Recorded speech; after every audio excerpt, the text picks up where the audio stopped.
I'm going live now. Should I start? Just a second. It's setting up.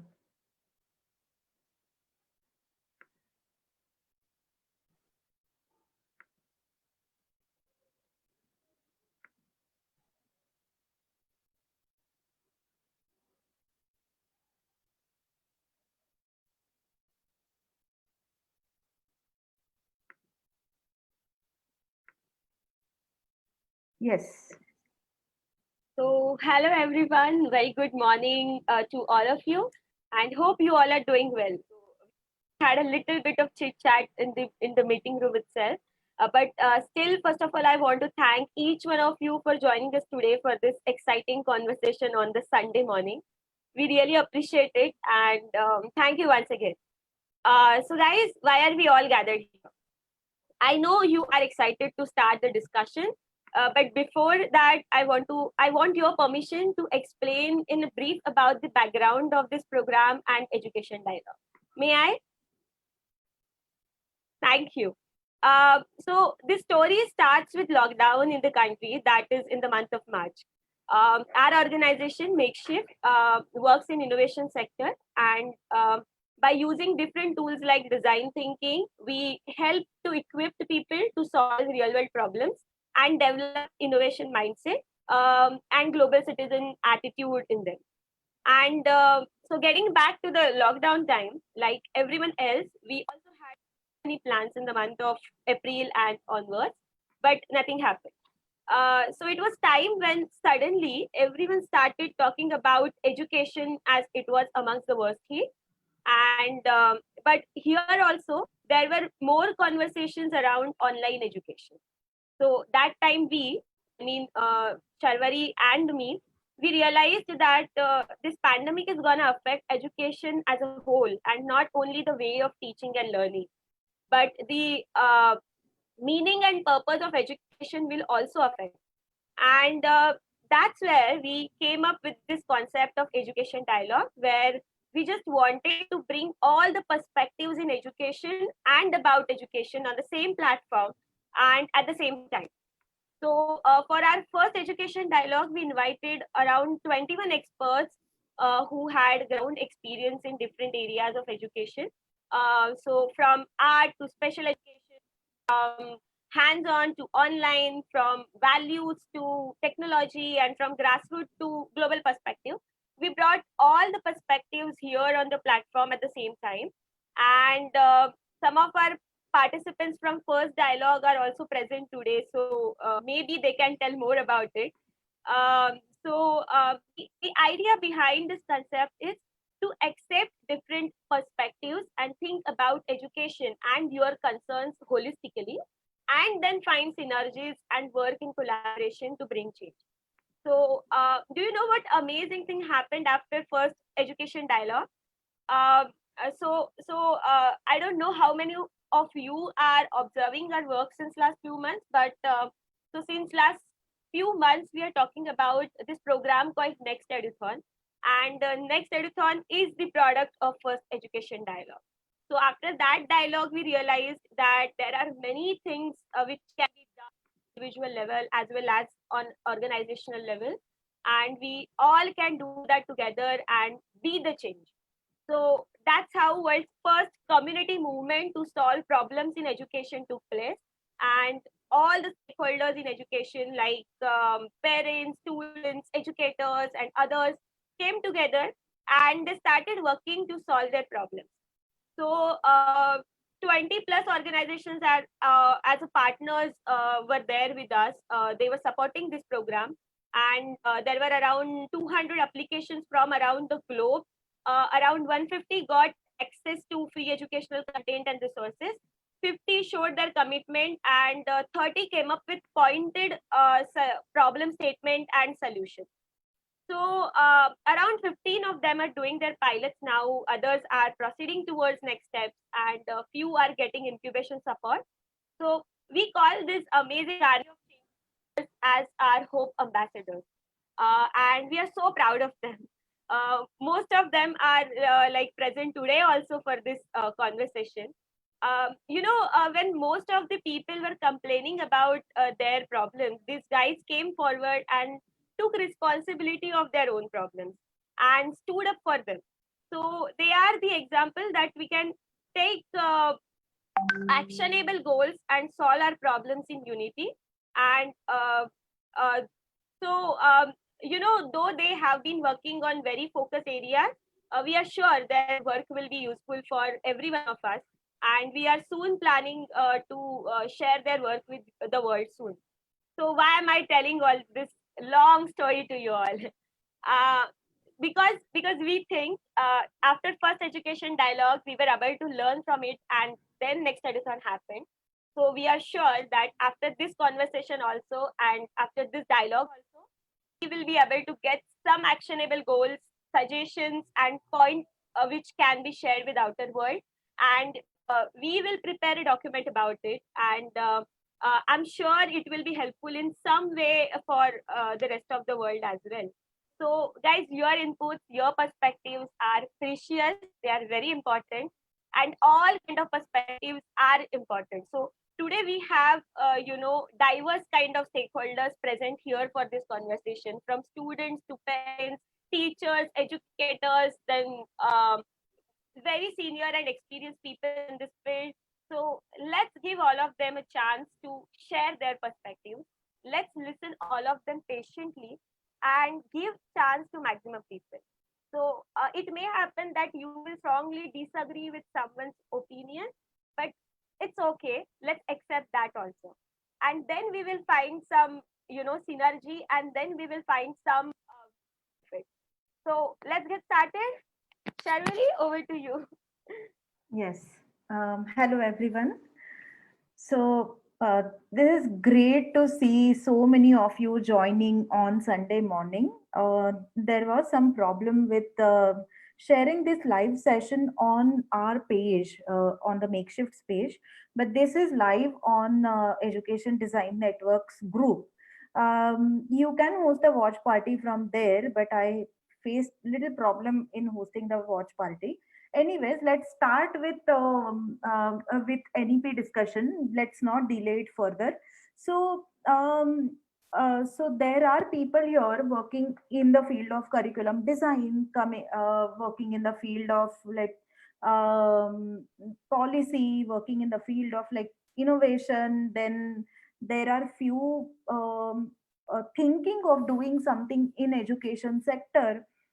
So, what exactly is NEP? I think we as a community has have right to discuss about it. It is not that somebody from the having policy expertise should discuss about big things, but we as a we very small people like us and few students are joining in this event. So what are the implications of new national education policy on students life, on teachers lives? Let's say when you are doing some fundamental changes, what is happening exactly? We need to understand it from different perspectives. The idea behind having this diverse group and this community discussion is not to restrict it with with specific people's expertise, so who know about policies, but rather understand what is implementable, what can we do for implementation, and then what difference does it make to us. So let me start with giving an overview about the policy. And so I think it is many people have been talking in the they agree with the policy. They feel that the change is welcome. It is fundamental shift. It is bringing fundamental shift in the education sector in India. Let's see what policy is saying first. First and foremost thing is it is aligned with UN SDGs goal number 4, which is ensuring inclusive and equitable education, equitable quality education. So access to education, quality of education, and making it inclusive. It is the biggest thing that policy is talking about, and it is also promoting lifelong learning approach. It is talking about, taking pride in Indianness. Being Indian is something policy is emphasizing on. It Many of the times, I while reading the policy document, I came across that you should have pride in being Indian. You should resonate with values of ancient India, or you should resonate with the democratic values of India. Education should build your culture as a human being. It is holistic, rather than categorizing education as academics or curriculum, or let's say extracurricular. It is saying that how can we achieve holistic individual development through education. Now, the most important thing it is proposing is multidisciplinary approach to education. It calls for collaborative research. It talks about need of humanities and arts. So that's the shift it is bringing, that in the perspective of Indian, where we think that okay, science and maths are the only things we should learn about. Science, we should learn about maths, let's say engineering, medicine, law as profession. So in India, where professions are respected in certain way, like doctors are highly respected, engineers are respected, everybody wants to become engineer. The policy plans to break all that and say that okay, arts and humanities are also equally important, and the multidisciplinary approach should be taken. Research should be highly engaging and collaborative. Now it is planning to change employment landscape. It says that emphasis should be on how to learn rather than what to learn. Importance of critical thinking, problem solving, then the creative thinking, multidisciplinary approach, um, interdisciplinary or multidisciplinary, almost they are same. Somebody is asking here whether it should be multidisciplinary or interdisciplinary. So interdisciplinary is like changing disciplines, or let's say having amalgamation of different disciplines. Multidisciplinary is you are recognizing that multiple disciplines are present at the moment. So changing nature of pedagogy is something policy is bringing about, and how to innovate, how to adopt to changes. That's the most important thing that Ruchira and I find, because we work in the innovation sector, we work in education, innovation for education. So when it is when the policy itself is talking how important is critical thinking, how important is creative thinking, how important is ability to learn, ability to innovate. So that's the fundamental shift that we feel. Then changing nature of pedagogy, so experiential education, holistic education, integration of curriculum, inquiry driven education, discovery oriented, learner centered approach. These are all talked about, and these are very high level terms that we sometimes we call it as jargons.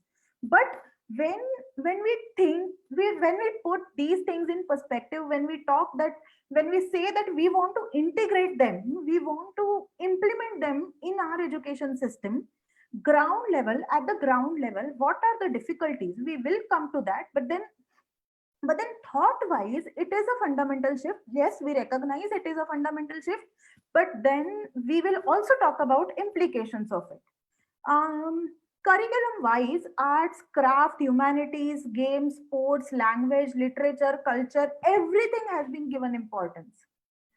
Then the values in addition to science of maths. Now, science and maths are recognized as important, but then they also recognize that value system, well-roundedness of the character is also important. Now if you have read national curriculum framework of 2005, aims of an education document that talks about almost the similar thing. It's not that policy has been given, a completely different eye-opening view. But then, yes, shifts are there. But the fundamental aims of education, I feel that they are still very similar to National Curriculum Framework of 2005. Now, developing cognitive capabilities, foundational capabilities, higher order thinking, cognitive abilities, then conceptual understanding have also become important. Now, they were important from the beginning. It's not that this policy is recognizing it differently, but they were talked about in the policies before also. So now the most important thing here is no hard separation between subjects. Now we have students joining this event saying that, okay, I want to be a physicist, I want to be a doctor, I want to be a engineer. But now these things will start changing. There won't be any hard separation between arts, humanities, sciences, mathematics, technology. Now they are recognizing that these are all important things for the world. Ethics, humanities, constitutional values are talked about. Then they, I think the a very important, and I guess it is becoming little bit confusing and controversial point, which is multilingualism. So many people are saying that multilingualism may create problem, but many people are saying that it is great to, have fundamental education in your own mother language. So they are promoting multilingualism, saying that three language policy will be there. But there was a lot of confusion and opposition when they spoke about Hindi being one of the language. So that particular thing has been removed. They are saying that one language should be your regional or local language or your mother tongue, which is supposed to be your regional language as well. Then the second language must be Indian language, and third language could be any language. Now there is one confusion saying that what about English? Like, is English our local language, regional language, or a foreign language? We absolutely don't seem to have any clarity on that. So, what about English medium schools? Indian parents now are preferring English medium school. It was not the same situation when we were in school time. Like my parents preferred Marathi medium school over English medium school. But nowadays, who will send their children to a regional language school? That is also a question to raise. I'm not at all saying that this is not a welcoming change. It is, of course, a welcoming change, but it is leading to a question mark. Then they talk about extensive use of technology, and also talk about local context. Now, integrating your local context in education is always a great thing. The question arises when you ask, what do you call as local? Now, local means regional, local means your local. Like I'm a Maharashtrian, I stay in Bangalore. What is local for me? Then that creates a confusion. I am not against it. It is great change. It is very welcoming, but it is a question. Then they talk about equity, inclusion. They say that synergy should be there in the curriculum at all levels. So, wow, that's a great thing, right? Because right now curriculum is fragmented. Our syllabus is fragmented, saying that पहली के लिए ये पढ़ेंगे, दूसरी के लिए पढ़ेंगे, engineering में ये पढ़ेंगे. Now they want to have a very smooth transition or synergy between first standard and a high school level, at a high school level. So they might want to focus only on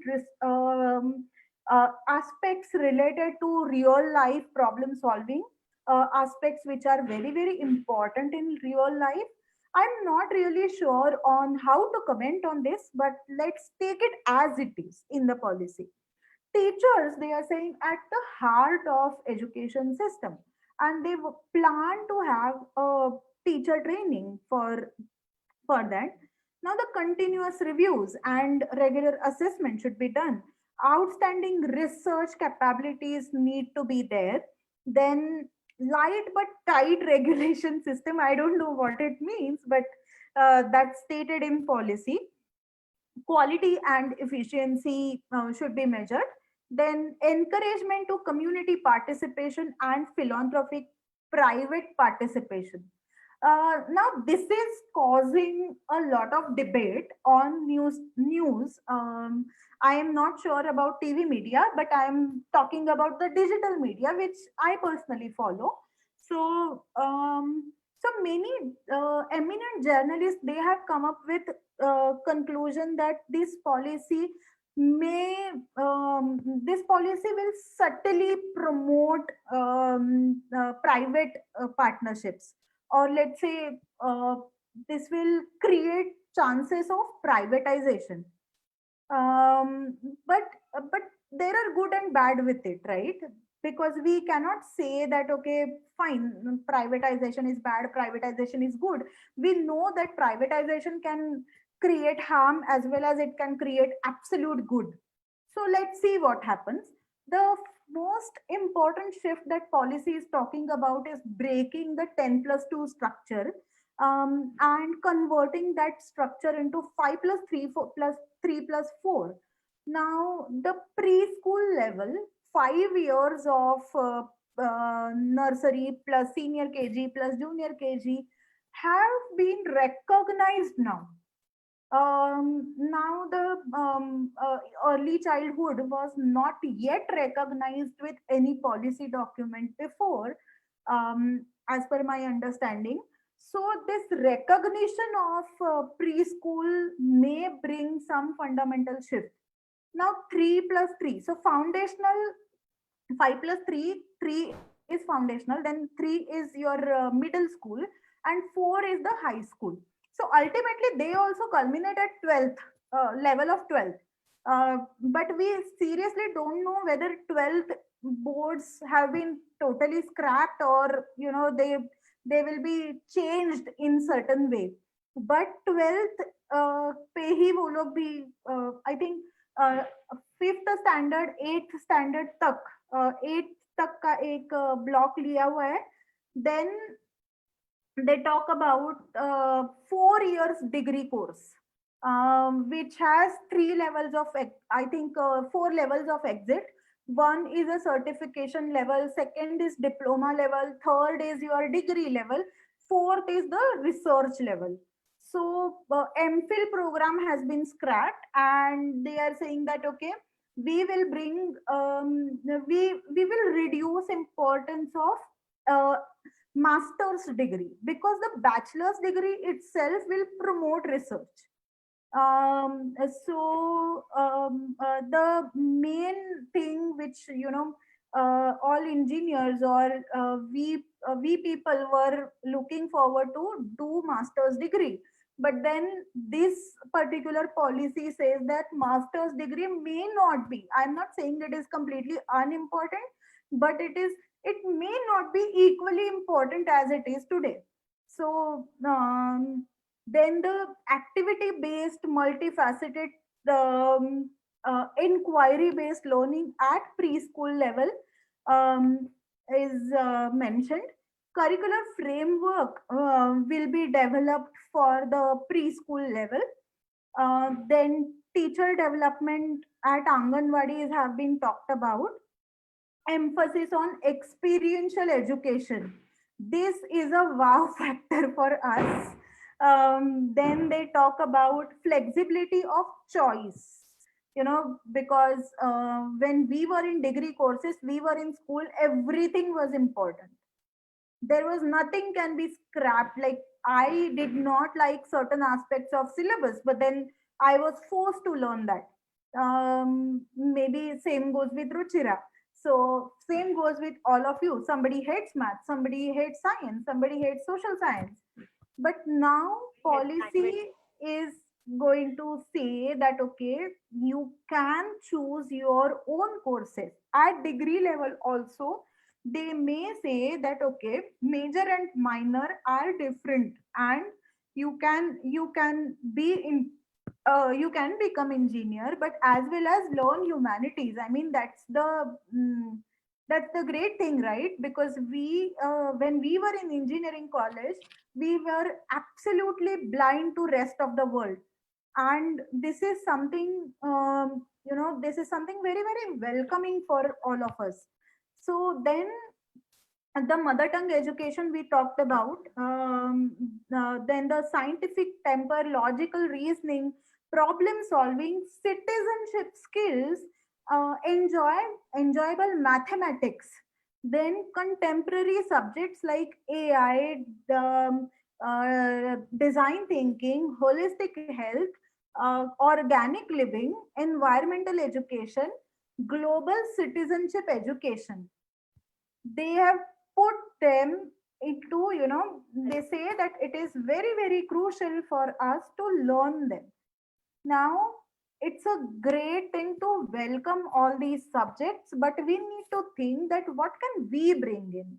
Like as makeshift, maybe we can bring in certain aspects related to innovation, design thinking, and global citizenship.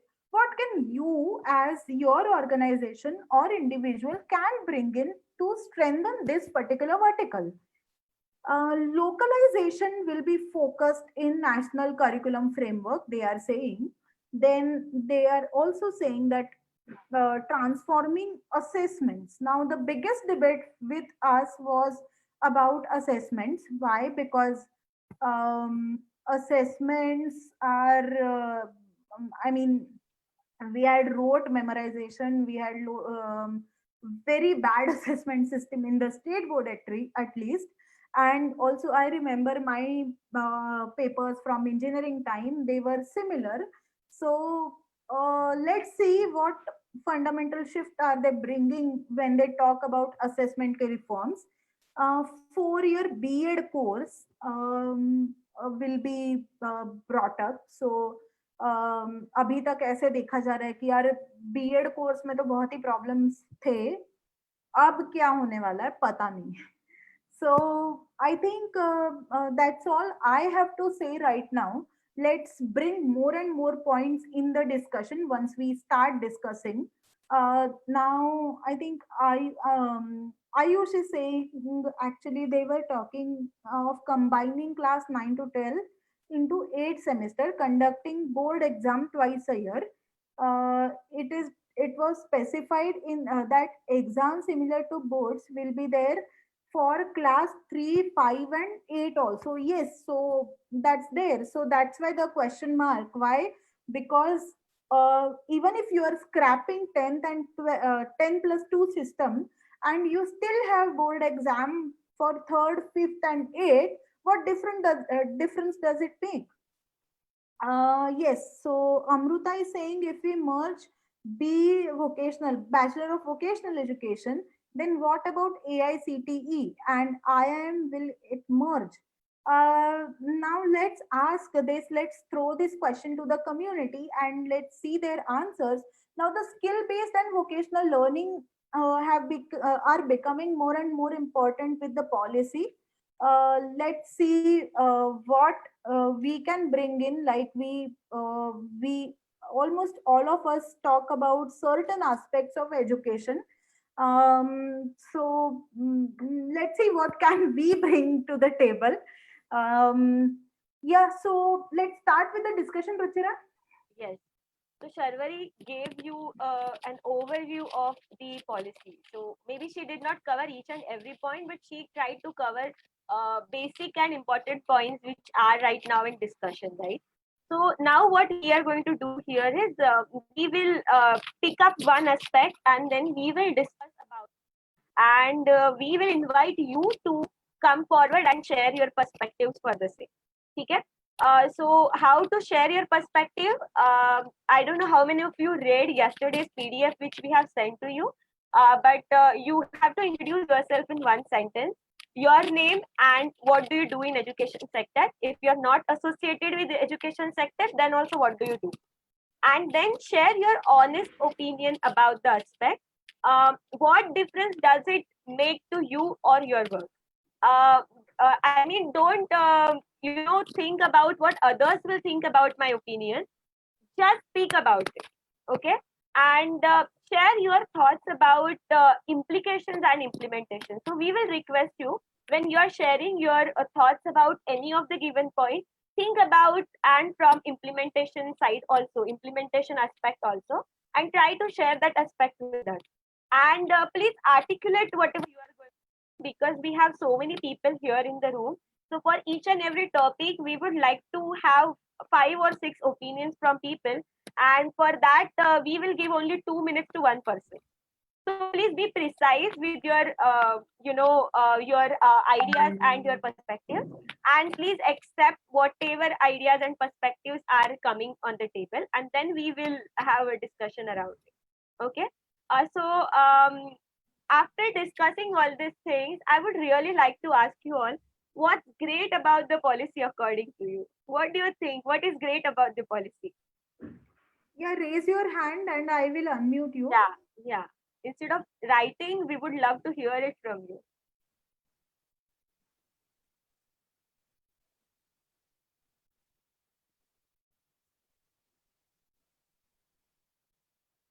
What is great about policy?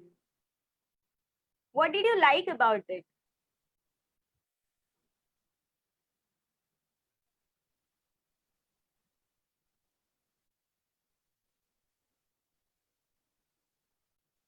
Raise hand option is available to participants.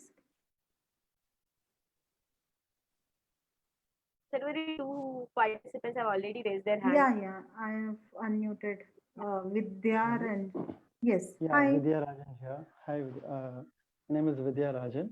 So one thing that I liked about this policy is the 4 level of certifications allowed in the college level, which really makes sense. So at this present system, what we have, a guy after 10th or 12th has to spend a minimum of 3 years to get even a basic diploma.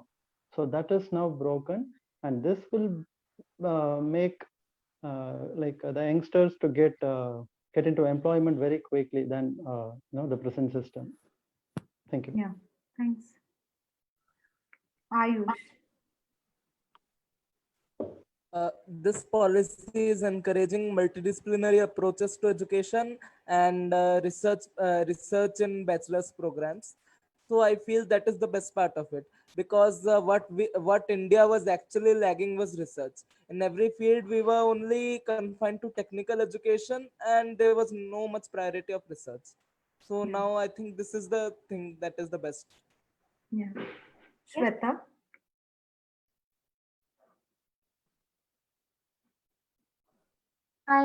What I feel is that the education policy is now allowing flexibility.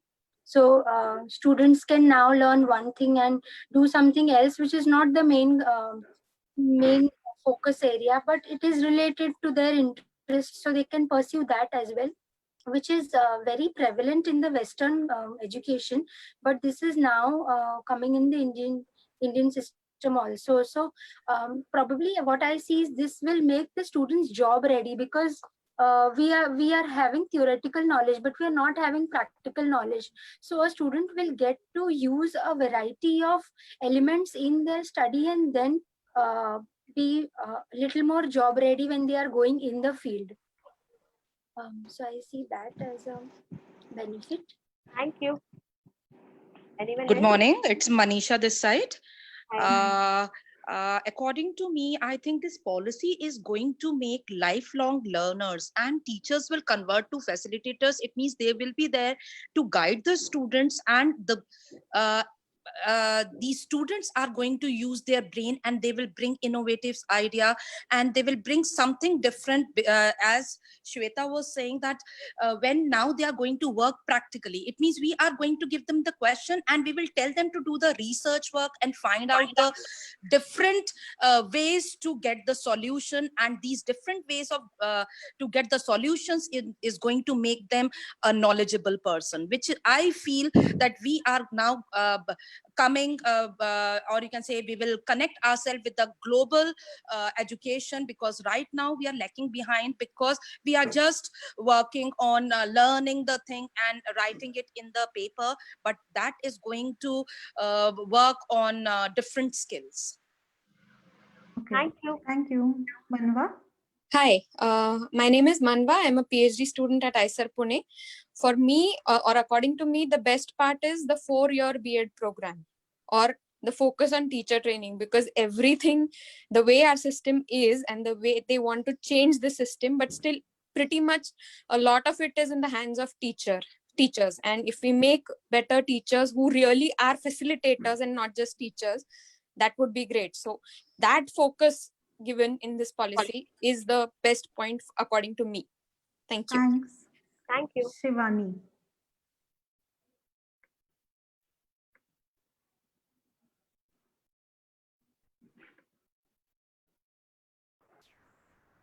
Hello everyone, this is Shivani. I'm from Jaipur, and right now I'm working as a lecturer mathematics. So what I feel is, if they are allowing so many subjects, like merging history with physics, this is one example I'm quoting. So it will be very difficult for this from the school side, that how to how to cope up with the timetable, especially like there are so many things which are there, because students, if they opt for all these subjects, then it will be very difficult for the school to manage. This is first thing. Second thing I would like to say, that what I have pointed out in what I was chatting is that why not there is one board when there is one tax, one India. So why not one board in the entire country? Why state boards are there and why CBSE, ICSE, IB boards are there? So there has to be one board in the entire country, so that there should not be any, and there will not be any discrimination. अरे ये तो state board का है, अरे ये तो ICBSE है, अरे ये तो ICSE है. The students often come up with such problems. My third point is why my son is in engineering, doing computer science engineering, and what I see is that there is a lot of discrimination amongst the colleges regarding the syllabus of engineering. Like one child, if he is studying computer, like mathematics and physics, the other college is introducing mathematics and chemistry. So why there is a need? Why is it that there is a common syllabus which is beneficial? If I get the answer from the people around me, I will be satisfying myself. But what I have these questions only in my mind, because see, they are, I think ये बहुत जल्दी में अभी भी NEP launch हुई है, इसको बहुत और सोचा जाना चाहिए था, और काफी सारी चीजें इनवाइट की जानी थी from the people around India, और फिर बहुत जल्दी हो गई मेरे हिसाब से इसको लॉन्च करने में. And there has to be more and more improvement is required, so far as, because we in the teaching line are facing so many problems, and in this pandemic we are coming up with so many new things also. So from the students point of view and from their perspective, I think बहुत changes अभी भी हैं जो बाकी हैं, और जिनको सुधारा जाना बहुत जरूरी है. And so far as the 10th board and 12th board, and they are doing away with the 10th board, ऐसे बातें आ रही हैं सामने. So again the contradiction will come, because state boards sometimes they will not be accepting this part, and some CBSE, if they are allowing, or the government is doing away with the 10th board. कई states ऐसे हैं जो 10th board को continue रखना चाहेंगे. So what I feel is that अभी भी बहुत सोचा जाना बाकी है. Thank you so much. Thank you. Vivek sir, so very warm welcome and thank you Vivek sir for joining. Vivek sir is our advisor, Vivek Vag sir. So he has done extensive work on large scale programs. He is also into mathematics education and cognitive development. Sir, we would love to have your views on the policy. The best part of the policy is including the primary right for education from age 3 to age 18. So extending that is the best part of the policy as far as I believe. As the another positive is at the undergraduate level, where choice of subject and flexibility is granted, and part certification, etc., is granted. These two are the better part of the policy, but there is, a lot of haze. In fact, the policy does not address anything related to gross underpreparedness of students, teachers, and infrastructure. It says that the revenue provision would be raised to 6% of the GDP, but 6% is not going to be enough at all. Okay. And secondly, it tries to train, for example, Anganwadi teachers through a 6-month program with distance education mode. And also says that for the early childhood B.Ed, etc., they are planning to, in primary stages, B.Ed be made compulsory. I would have been happier if they would have said that MA psychology with child education as the preferred path. The quality of training as far as B.Ed is concerned is already very pathetic. The preparedness is very poor, and there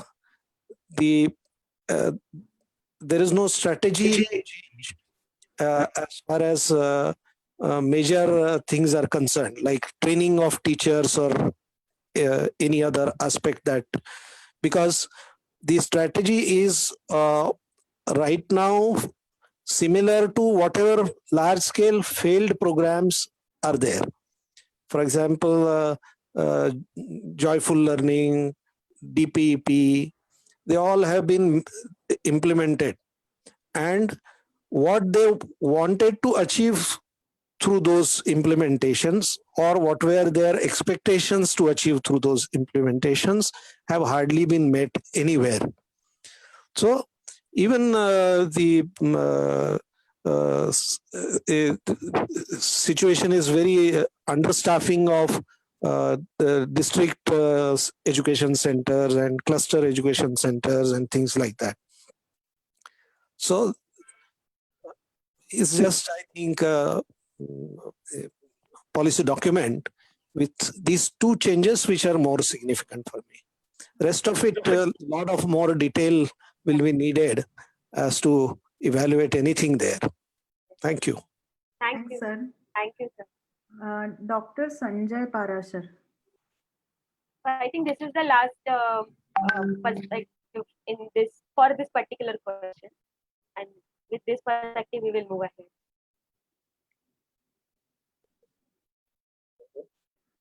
Hello.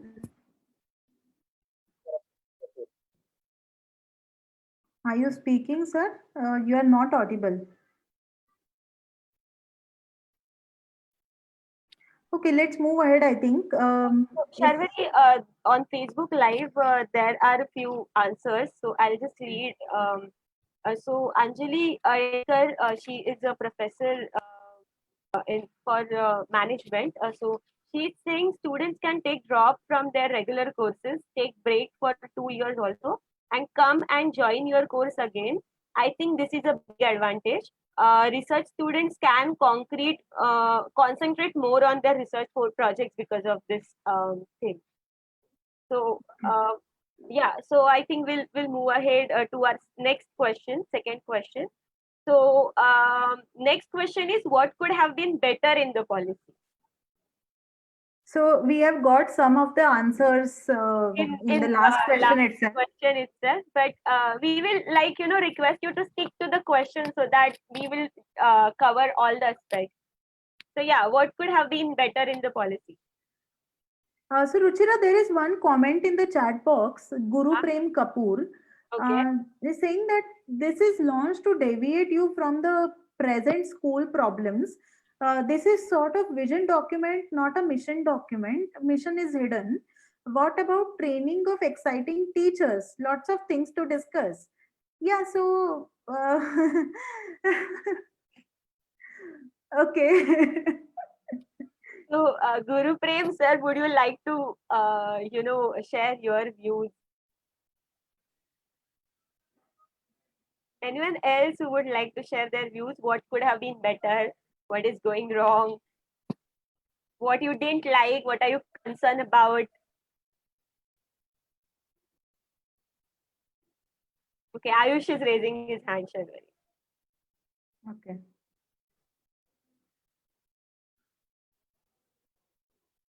And then I think Nikhilesh will also say something because he's writing something in the comment box. Okay. Yes, Ayush. These new documents talk of reforming the assessment system, but whatever reforms they are talking of are nothing more different than CC pattern. So CC pattern had miserably failed. So how do they assure that this would be successful? My first question is this. Now the second question, they don't have any timeline for implementation. So say they have removed the concept of streams from class 11 and 12, and they are saying that we can pursue any combination of subjects. We have to choose subject groups. So I would like to ask, does this document assure me that next year when I move to class 11, I would enjoy this benefit? Okay. And That's are a the valid teachers ready question, for Ayush. implementation? Yeah. So that's a valid question. Yeah. So there is one more participant, Nikhilesh. Would you like to talk? Yeah, even Nikhil is also saying he would like to answer. Okay, so after Nikhil, I think we can give chance to Nikhil.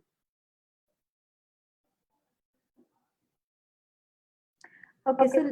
So if Nikhilesh is not Nikhil, we not can move ahead. there, or he's unable to unmute. So Nikhilesh, I will unmute you. Hi, Nikhilesh. Hi, I'm Nikhilesh here from Mumbai. I work as a scientist at Baba Atomic Research Center, and I've been participating in the whole science education and curriculum development. So, what I feel is that there are certain points which would have made this policy much better. There were important highlights, but some of the points which I feel missed was about adult education and lifelong learning. And what is the policy? So, can a 30-year-old or a 40-year-old join an IIT and take a course there? Like, what is the policy regarding that? So that is something I feel is missing. Also, all those draft documents are in a way highlighting a lot of issues with not much concrete detail on how are they going to implement them.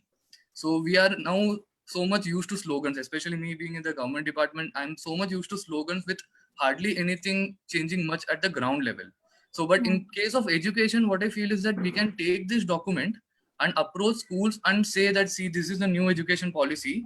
So according to this, for example, you have to improve the scientific temper, and we are here to coordinate with you and reach out to the children.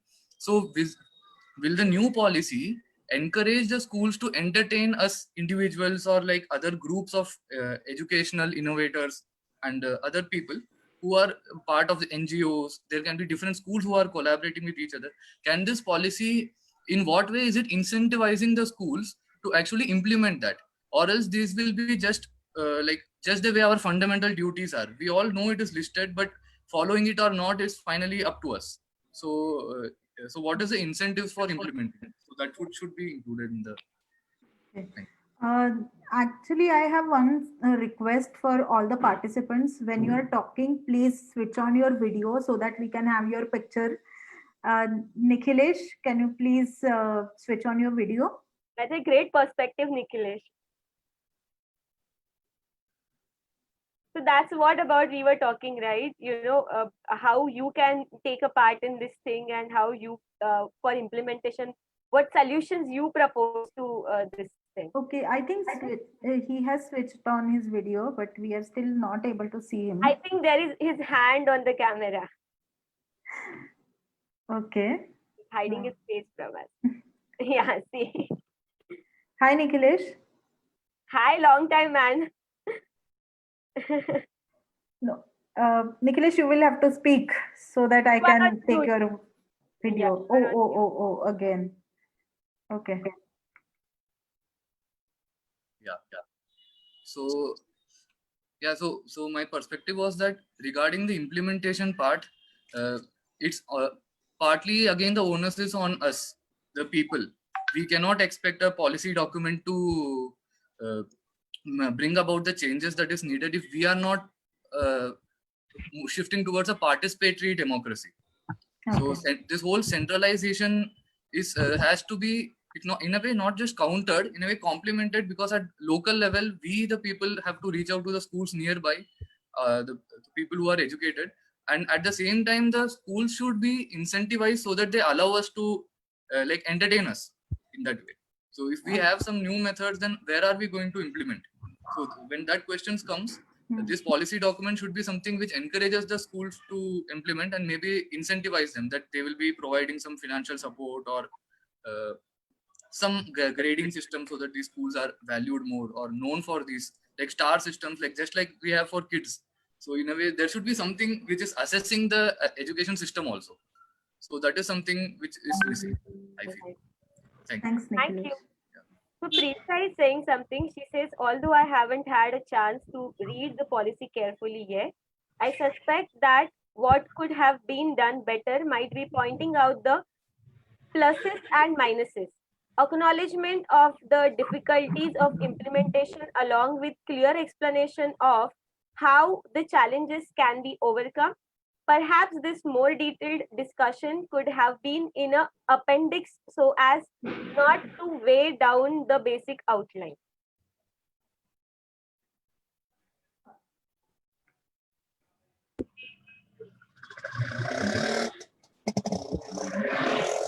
Risha, would you like to say something about it? Ruchira, Nikhil is saying something. Okay. Yeah, good morning, everyone. I would like to add 2 cents on how I understood the entire policy as a whole, right? So while it was released in 2019 as a draft, so suggestions were asked from a lot of people. Fortunately, I had also suggested something right on the assessment when one of the student asked about it recently, right? So how would assessment improve?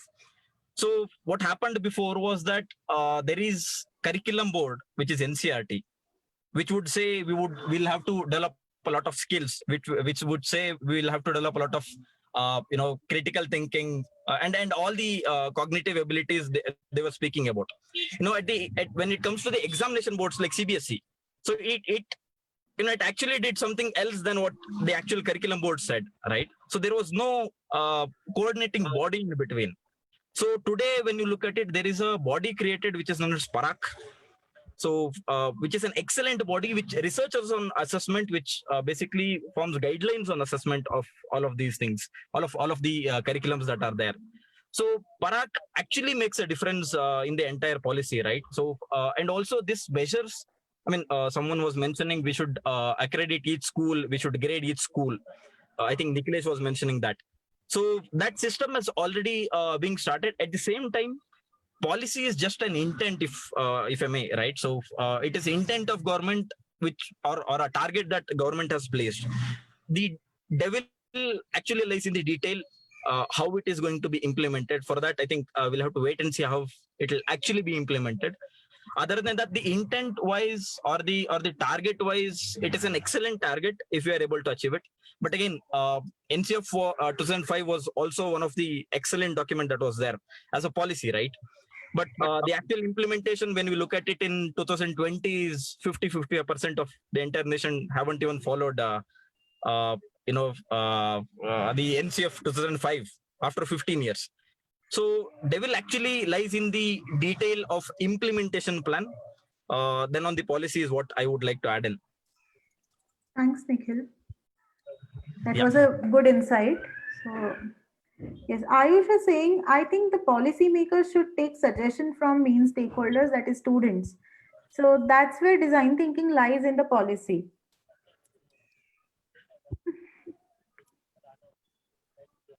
Yeah, Ruchira, you can proceed, please. Okay. So Prisha, would you like to talk? I mean, I think she was was saying something.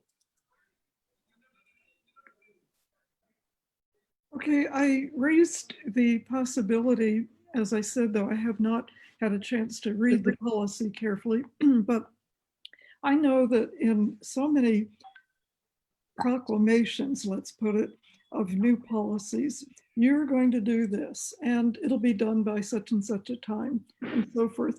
Okay, a lot of the stakeholders say, well, gee, you know, if only we had had a chance to put in our 2 rupees worth.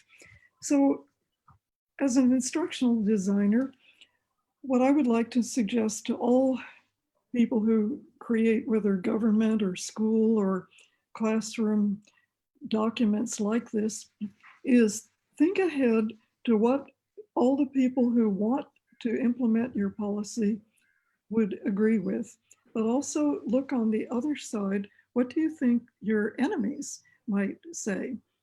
Well, maybe not enemies, but let's say critics. And then, you know, just speak to both. In fact, maybe grab a few of the stakeholders and have them involved. I understand that you don't want to weight down the document with too much pro and con, but that's why I suggested this kind of thing could be done in an appendix. So the people who just want to read the rules or whatever you want, they get to see that. And then those who want to go more deeply or to see if my point has been covered, they can go to the appendix.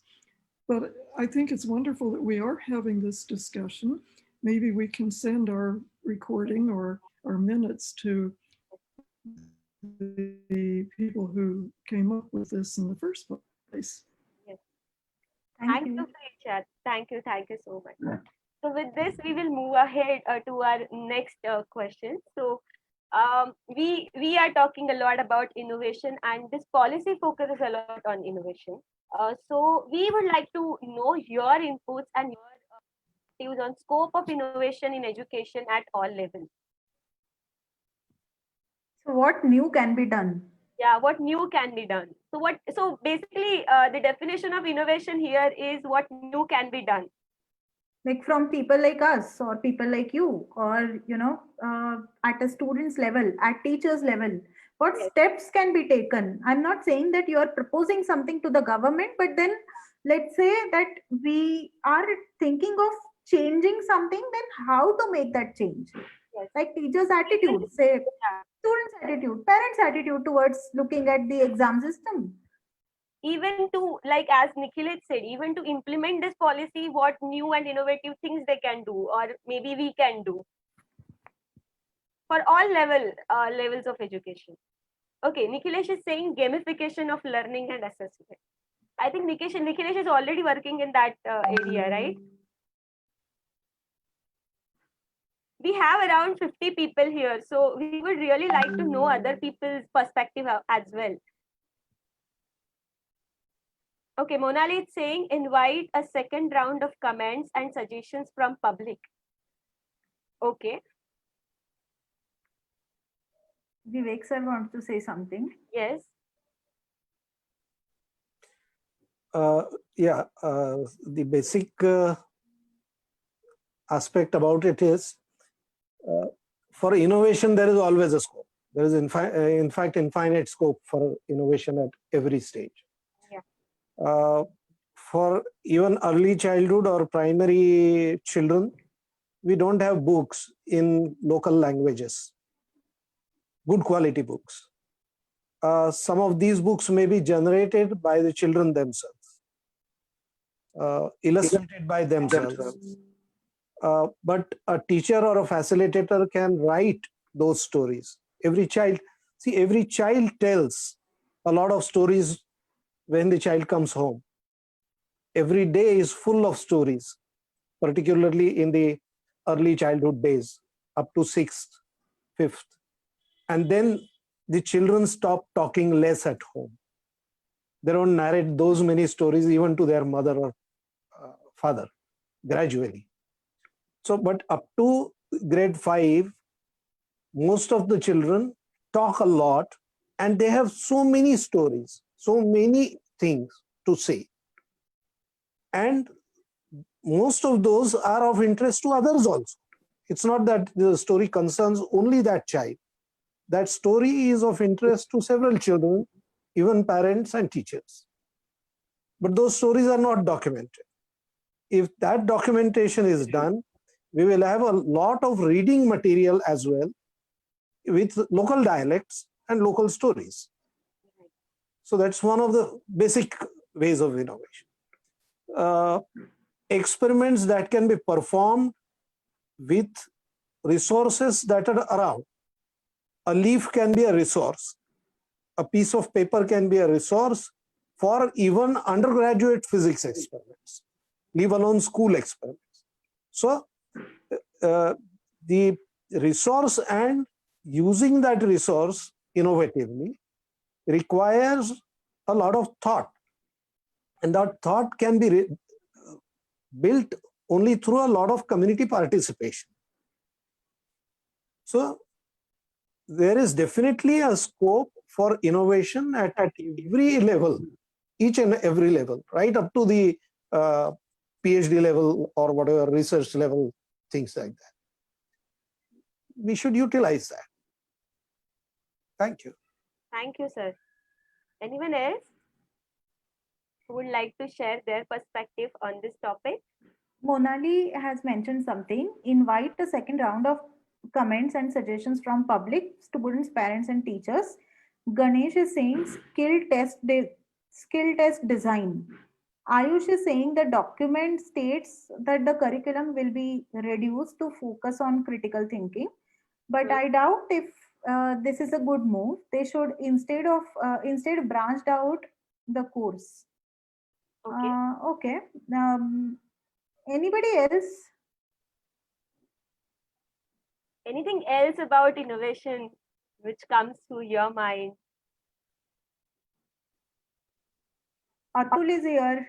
Then we have Lily ma'am here. You guys are innovators. You can talk about what can be done. Ma'am, Dipesh sir is also innovatively. here. He is also an innovator. He facilitates innovation. We would really like to know your Yeah. perspectives on any innovation here. Yeah, I think Dipesh sir's mic is not on, so he may not be able to talk. But yeah, anybody can start talking. Like you can raise your hand. I will unmute you.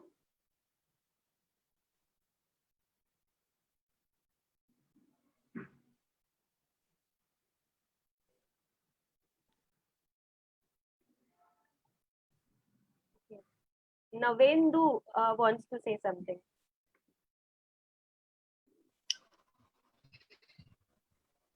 सो हाय, मैं नविंदु हूँ Hi, और मैं अग्रणी नाम का एक organisation है जो मध्य प्रदेश में काम करता है, उसके साथ जुड़ा हुआ हूँ। और साथ में हम एक मूवमेंट भी रन कर रहे हैं, अभी वो ऑनलाइन प्लेटफॉर्म में शिक्षा सत्याग्रह के नाम से, जो काम करता है समान और सबके लिए समान और गुणवत्तापूर्ण शिक्षा के लिए, और शिक्षा कैसे एक सोशो पॉलिटिकल इशू बने और सामुदायिक चर्चा का विषय बने।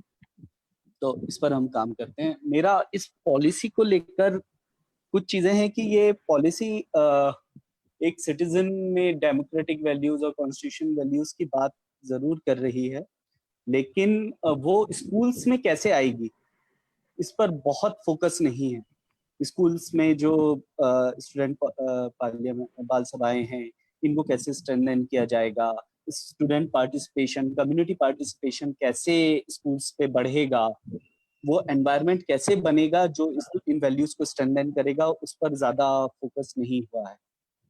साथ में टीचर एजुकेशन की बात की जा रही है, 4 ईयर कैरिकुलम की भी बात की जा रही है, लेकिन जैसे कि हम देख रहे हैं कि प्राइवेट स्कूल्स किस तरीके से बीएड्स रन कर रहे हैं अभी करेंटली, उस प्रॉब्लम को कहीं एड्रेस करने की कोशिश नहीं की गई है। उसे कैसे पूरा किया जाएगा उस पर ज्यादा बात नहीं है। इवन मध्य प्रदेश में जब हम देखते हैं तो गवर्नमेंट के ज्यादा ऐसे सिस्टम्स नहीं है, सिर्फ प्राइवेट स्कूल, प्राइवेट कॉलेजेस हैं जो ऑन ग्राउंड बीएड सिर्फ फॉर टोकन करा रहे हैं। तीसरा, रिसर्च को हम बढ़ाने की बात जरूर कर रहे हैं, लेकिन टीचर एज अ रिसर्चर कैसे डेवलप होगा, लोकल कम्युनिटीज में कैसे रिसर्च का एनवायरनमेंट बनेगा, कैसे वो एटमॉस्फेयर और क्या रिसोर्सेज होंगे उसके लिए, उस पर भी इसमें काफी बात, मतलब कहीं ऐसा स्पेसिफिक बात नहीं हो रही है, ज्यादातर एनसीएफ की बातों को रिपीटेशन में लाया गया है। जी। और जैसा कि सबने कहा भी कि असेसमेंट को रीथिंक करने की जरूर बात की है, लेकिन वहीं 3 बोर्ड्स की बात की है। तो अगर असेसमेंट को रीथिंक करना है और बोर्ड्स लाना है, तो बोर्ड्स क्यों? हम जहां आरटी में नो डिटेंशन पॉलिसी की बात कर रहे थे, और यहाँ पर हम फिर वापस उसी बोर्ड सिस्टम में आने की बात कर रहे हैं। हाँ, ये क्वेश्चन तो डेफिनेटली है ही, वो अभी तक अनआंसर्ड है। हाँ, और इसमें There are so many unanswered questions. ये बहुत सारे, मतलब एज अ पॉलिसी डॉक्यूमेंट अगर इसको आप देखें, तो मुझे लगता है कि एक योजना का जो एक पूरा एक ढांचा होता है, उसमें ये कहीं कहीं बहुत सारे लैग पॉइंट्स कर रहा है। ऐसा लग रहा है कि बहुत जल्दी में, क्योंकि पेश करना था कुछ और उस तरीके से पेश कर दिया गया, क्योंकि सिस्टमिक थिंकिंग कहीं नहीं दिखती कि स्ट्रक्चर्स क्या होंगे, इंफ्रास्ट्रक्चर क्या लगेगा हमें चीजों को, क्योंकि पॉलिसी डॉक्यूमेंट और एक फ्रेमवर्क में वो बड़ा अंतर होता है। तो ये most of all like a framework दिखाई देता है, ना कि पॉलिसी डॉक्यूमेंट जैसा। Okay, thank you. Thank you. Vivek sir again wants to talk, say something. I will unmute him. Yes sir.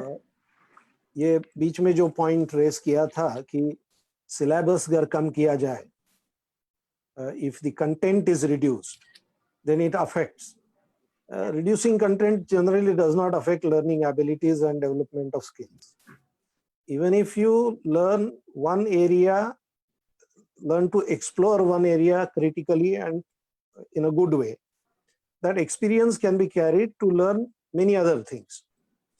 So reduction of syllabus per se is never a problem. Even if the current syllabus is reduced to 30%, that doesn't matter.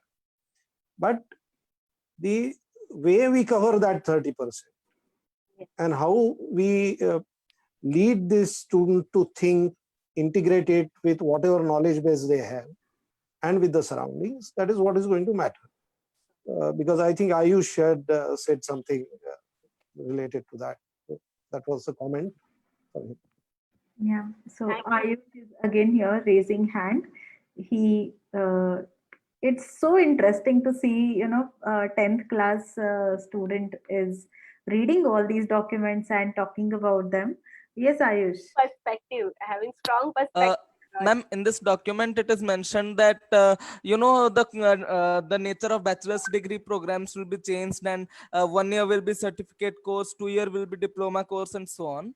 So what it is doing indirectly, it is making like the complete duration of one bachelor's degree would be fixed to 4 years. It is making it in that way. But the thing is here, what problem exists is some it depends on the subject, and it depends on the course, that which bachelor's degree should be a 3-year program and which one should be a 4-year program. There are some programs along with research they need 4 years, and some programs along with research also they can end in 3 years. So by fixing this duration of 4 years, and by fixing these durations for different courses, I think it is not right. Rather, they should have given autonomy over the individual subjects, and according to requirement they should have planned the duration of the degrees. They could keep these 4 categories like certificate course, diploma course, and so on, but they should have given autonomy. They should have done it subject wise. Okay, thank you, Ayush. Thank you for all these perspectives. But I'm so very there are happy to know your perspectives on innovation also. Okay, so Ruchira, there are a couple of comments in the chat. Okay. So Vidhya Rajan is saying technology is already an integrated part of our lives, and it's going to be more and more. So learning technologies like robotics must be implemented from the primary level. At present, there are companies doing that privately. This must be a part of curriculum in the schools. Guru Prem is saying, actually, we educators are die-hard optimistic, but addressing negativity is not negative attitude. CCA was a total failure in absence of mission document. Sorry to say, we are somehow assessment illiterate. Okay, thanks for raising this point because maybe assessment पे इतना ज़्यादा ध्यान किसी ने दिया नहीं था. I seriously hope that assessment becomes next big thing. I somehow agree and disagree with Vidhya Rajan's point that technology should be, part of curriculum. Yes, it should be a part of curriculum, but then when to use technology, when not to use technology, that should also be a part of curriculum, I think. Yeah. Can we move on to the next point, Ruchira? Yeah. So now we had this overall discussion. So now we will move to topic-wise discussion. So first topic we are going to discuss is a curriculum reform. So basically, in document they are talking and they are saying that they are taking so many curricular and pedagogical initiatives, including the introduction of contemporary subjects such as artificial intelligence, then design thinking, holistic health, then environmental education, global citizenship education, etc. At different levels and at relevant stages to develop important skills in education. So we would really like to know your thoughts on curricular reforms and your perspectives about it. Yeah, so holistic, integrated, multidisciplinary, and multilingual also. Yeah, multilingual. Even learning in local language till the fifth standard, right? Yeah. And being curriculum being localized. So all these things sound really great. All these things are like really welcoming. But then, what about, let's say, implementation aspect of it? What are the challenges associated? How can we look at this integrated curriculum in a different context? Because everyone is a fan of integrated learning, right? We want curriculum to be integrated by nature. Experiential education also we want it to happen. Yeah. So we would really like you all to discuss, to put your points from implementation aspect now. Whatever we are discussing, keep that implementation part in your mind and then think about it in that way. Nikhil is saying with the system in place to assess the assessment system, we might achieve literacy soon. Nikhil is saying it's like a loop, how to assess assessment if we are assessment illiterate. Wow. Okay, Atul is here. Hi, Atul.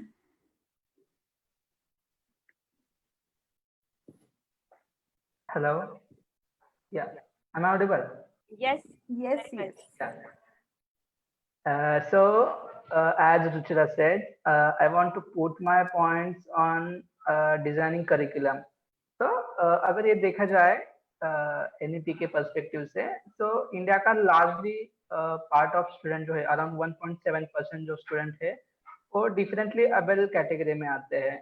तो इस policy में उनके लिए भी अगर कुछ curriculum develop किया जाता है, जैसे कि कंटेम्प्रेरी एजुकेशन पे जो फोकस किया जा रहा है, तो उनके लिए करिकुलम डेवलप करके उनको भी इस फ्लो में लाया जा सकता है, ताकि इनफॉर्मल एजुकेशन का वो अच्छा प्लेटफॉर्म हो सकता है उनके लिए करिकुलम डेवलप करके. देन सेकंड है जो कंटेम्प्रेरी एजुकेशन को अगर लेके हम बात कर रहे हैं, तो कैपेसिटी बिल्डिंग करना पड़ेगा सभी जो स्टेक होल्डर्स है, क्योंकि यहाँ पे अगर हम 8th स्टैंडर्ड के बच्चे को अगर कारपेंट्री का स्किल प्रोवाइड करने जा रहे हैं, तो हमको ये इंश्योर करना पड़ेगा कि उस स्कूल में या उस एरिया में कारपेंट्री सिखाने वाले अच्छे ट्रेनर अवेलेबल हो गया करके. और जैसे कि अभी इसके पहले कुछ रोबोटिक्स का या आर्टिफिशियल इंटेलिजेंस या अभी मॉडर्न जो चीजें चल रही है, तो उसको भी देख के हमको ये कंसिडर करना पड़ेगा कि आज हम 21st सेंचुरी में जो प्लानिंग कर रहे हैं, लेकिन ट्राइबल एरिया में कुछ ऐसी भी चीज है कि जहाँ पे भी अभी तक भी जो जो ट्रेडिशनल मोड ऑफ एजुकेशन है वो भी ठीक तरह से नहीं पहुंचा गया। तो ये करिकुलम डेवलप करते टाइम हमको ये सब चीजें कंसिडर करनी पड़ेगी कि हम सोसाइटी के जो एट द एंड पॉइंट जो स्टूडेंट रहेगा उन सब तक ये इक्वल लेवल पे सब करिकुलम पहुंच जाए। That's it. Thank you, Thanks, Atul. Atul, for bringing this perspective. We have Vishnu with us. Vishnu works in integrated approach and curriculum. So, Vishnu, would you like to share your perspective, because you have been working on integrated approach since a long time?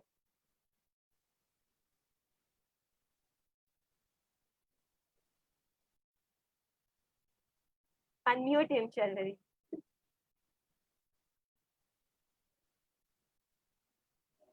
Hey, hi.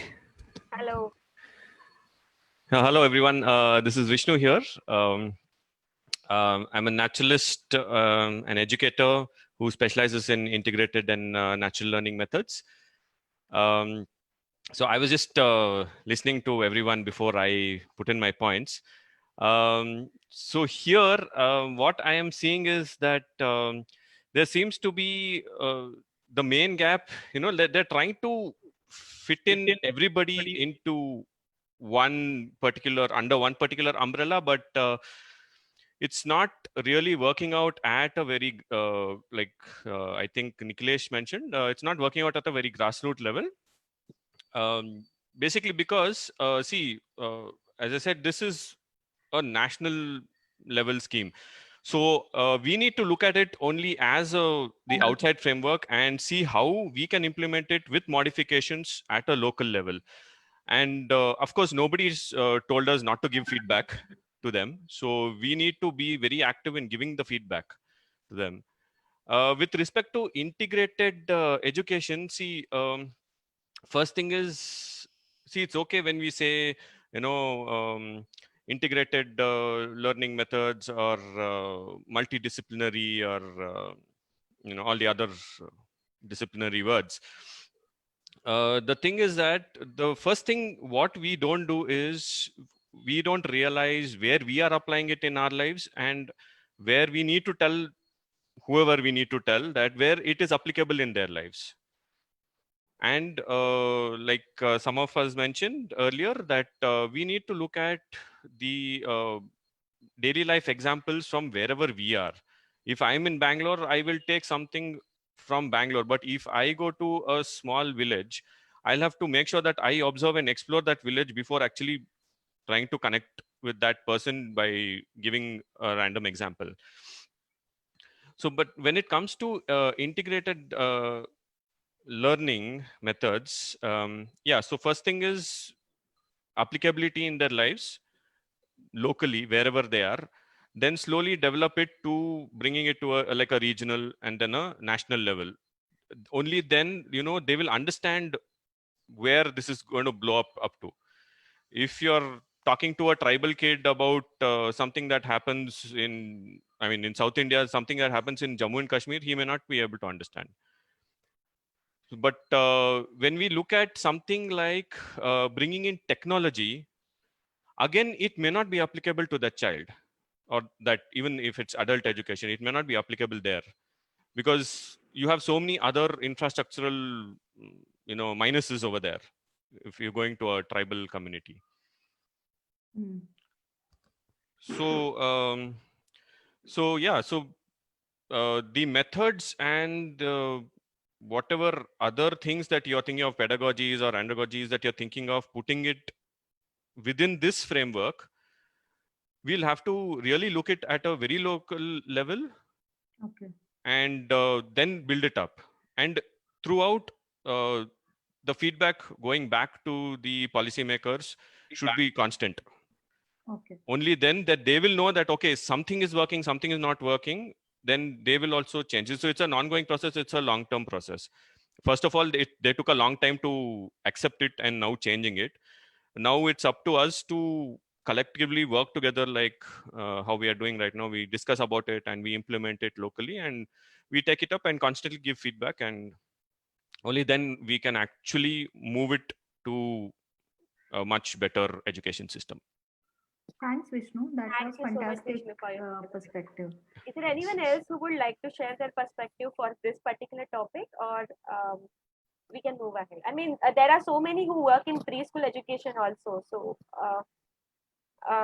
would they like to share their perspectives about the curriculum reform in that area?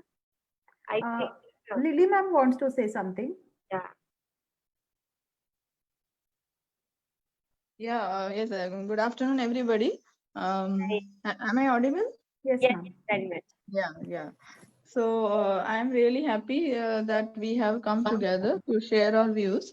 So just now, sir was speaking, so it was entirely true. Like how to bring out it into the deeper parts of the country, like where tribal people are there and where villages we find in India, many villages, to how to take technology to them.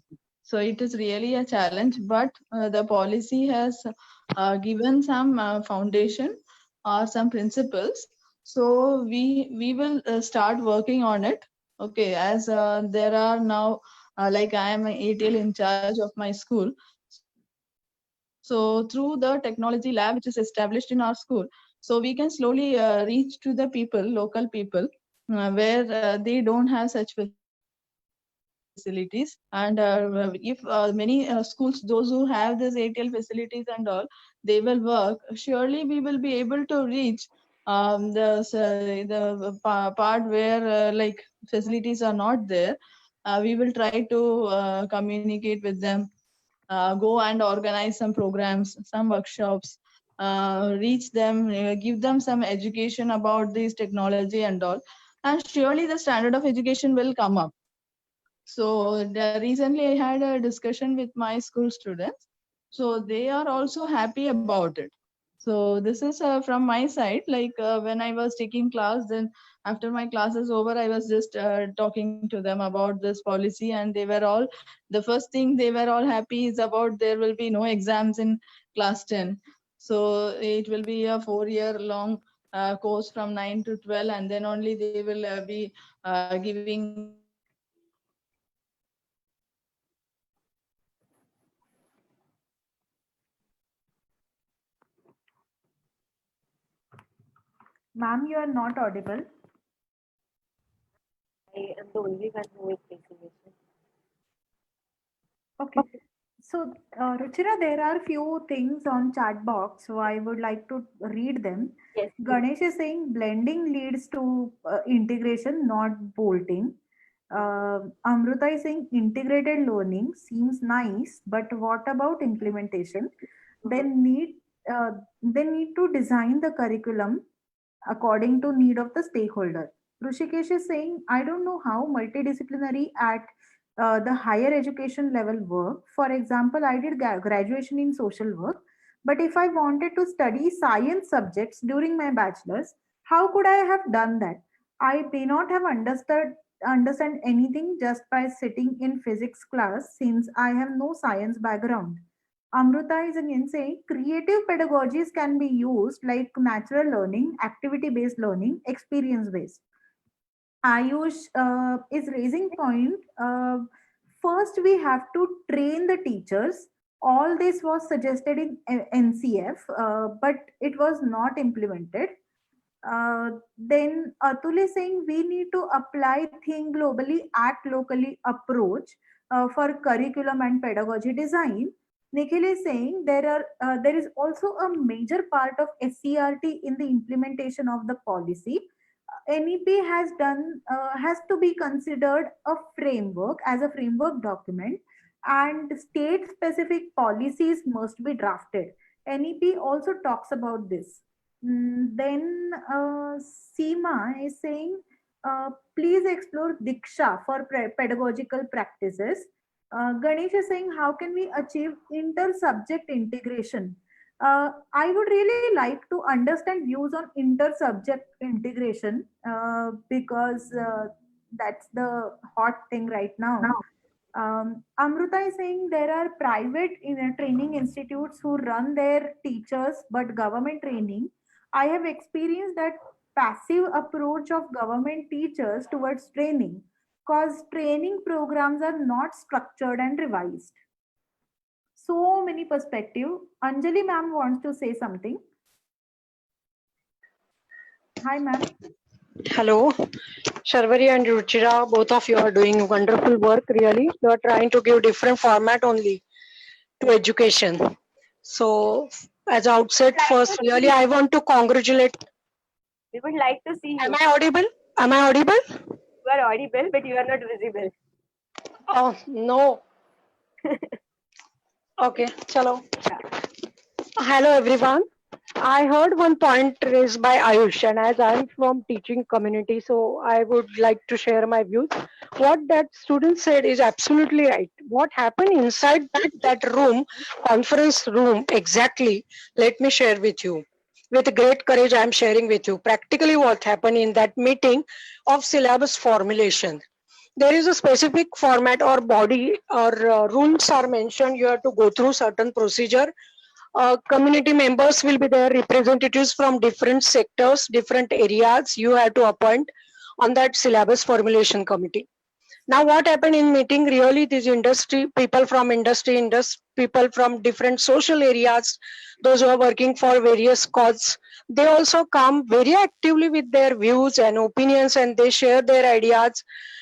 And we sign also that on that minutes. But ultimately, when the matter comes for execution and application, that time teachers prefer to postpone certain matters that no, this is not possible in current scenario.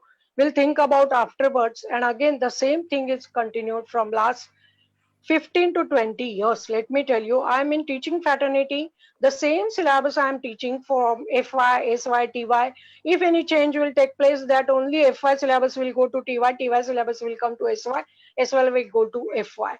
So what he said is absolutely right, that teachers should be ready to accept change. High adaptability should be there.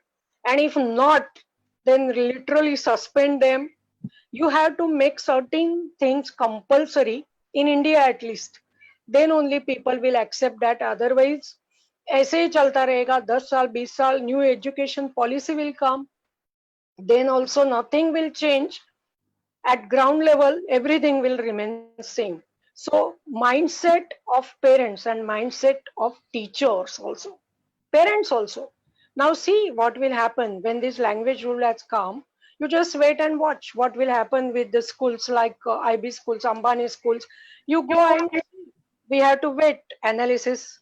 Clarity is not there yet that optional subject, as an optional subject, English language should be there or not. But what will happen in the city, metro cities like Mumbai, Delhi? What kind of, you cannot make them compulsory. Which language you will make it compulsory? It's a cosmopolitan city. So the certain kind of clarity is yet not received. And very important, I heard that discussion also regarding the country funding will be major issue for all these things. Marathi में कहावत आहे, सगळी song आणता येतात, पैशाचं song काही आणता येत नाही. If you are expecting good quality from teachers, then you have to pay them high. Today, how much amount we are paying to this teacher and what kind of quality you are expecting, what kind of education you are expecting from this.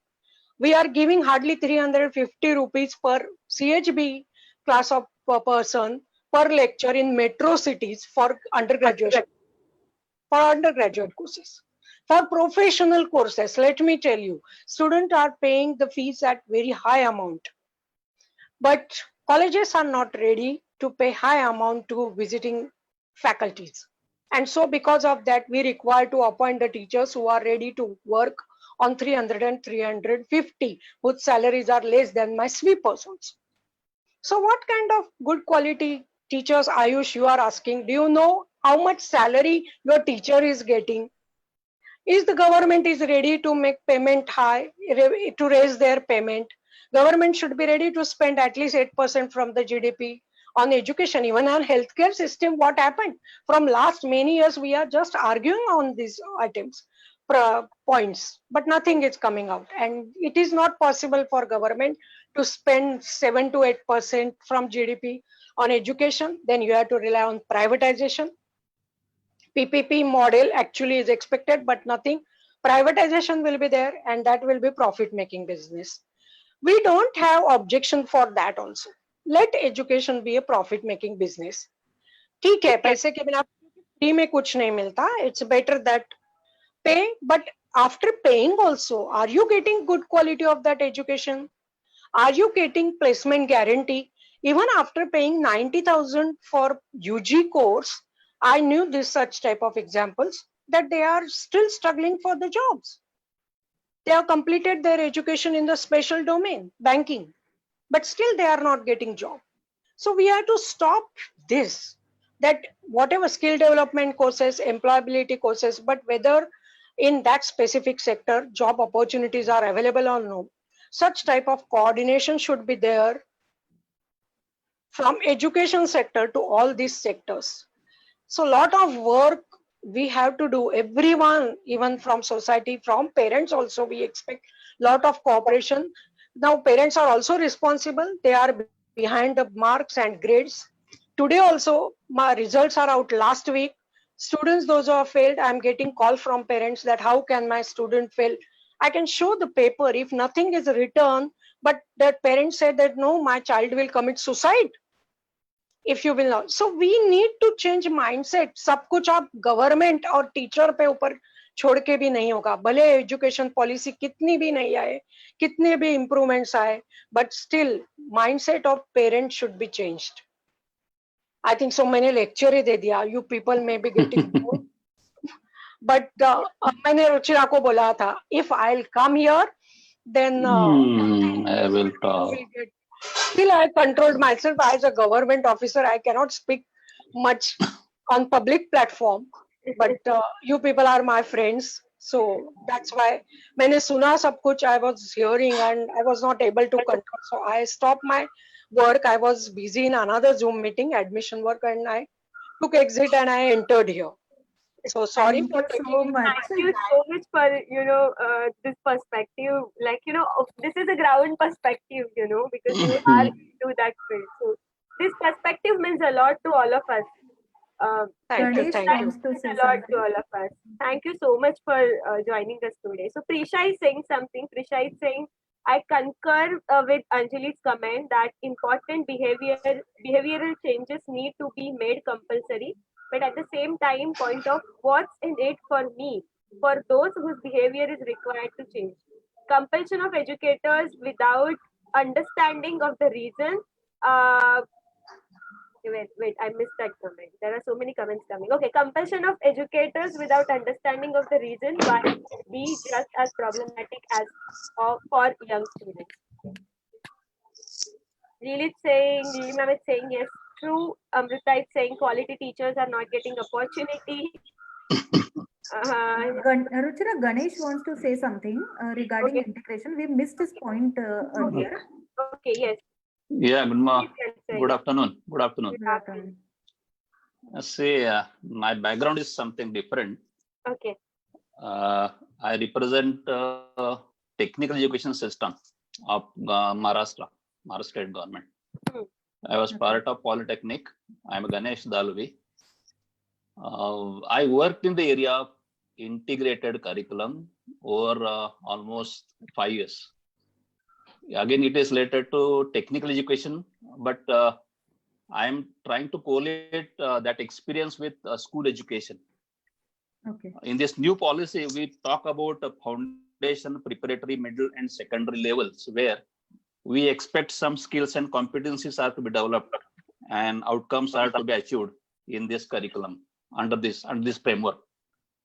At foundation level, we expect like by second standard, we expect students within student literary and numeracy skills and competencies. Normally in school education, we offer courses or let us say subject, because here we talk about subject. Normally in engineering college, we call it as a courses, different courses. So we offer social sciences, physical sciences, language, arts and crafts. So these are the areas we normally offer, and under every area we offer subjects. Like under physical science, we offer chemistry, physics and math, chemistry, physics. And social sciences, we offer geography, then history and civics. all these courses being offered, they are being offered using specialized faculty members who have specialization in this area. And they offer them in disjointed fashion. Means I'm expert in history, then I deliver history as a history. And I assess the outcome of history, conducting examination in history only. So idea of this integrated curriculum arrived in USA in 19th decade, 90s of last century. How can we integrate? Because here also we have been talking about, like, we'll be adding now some technology content in school education. Means again we will be bolting something, and it is not possible really to integrate it in school education. So approach here is like, how can we implement a curriculum where we say it is communication across curriculum, skill across curriculum, humanities across curriculum. So such models are available in USA. Their pattern means there are a lot of literature available.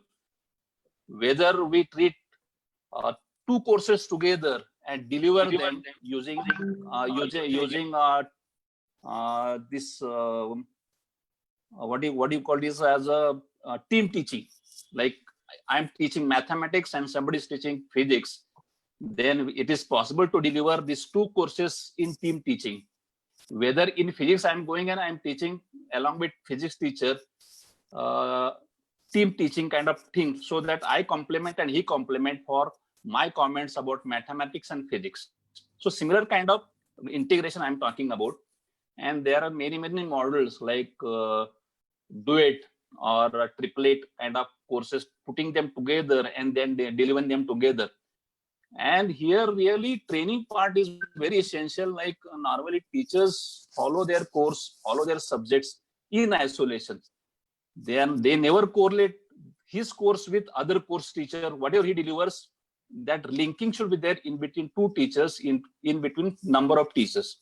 So that is very important for achieving integration. Even in polytechnic education also, we offer 40 courses. In engineering college, we offer 40 courses. We normally offer them in disjointed fashion, in isolation, like a discipline. And we are failing to achieve even I'm not talking about interdisciplinary, even multidisciplinary approach. Like, though we are teaching them in separate courses, because I quoted one more thing at the beginning. I don't talk about multidisciplinary. Later, let's talk about interdisciplinary, and not even interdisciplinary. I am of the opinion, like, we should talk about transdisciplinary approach, where all knowledge components are blended together in a single thing. Our system is such, like, we are required to divide knowledge component into segments and deliver.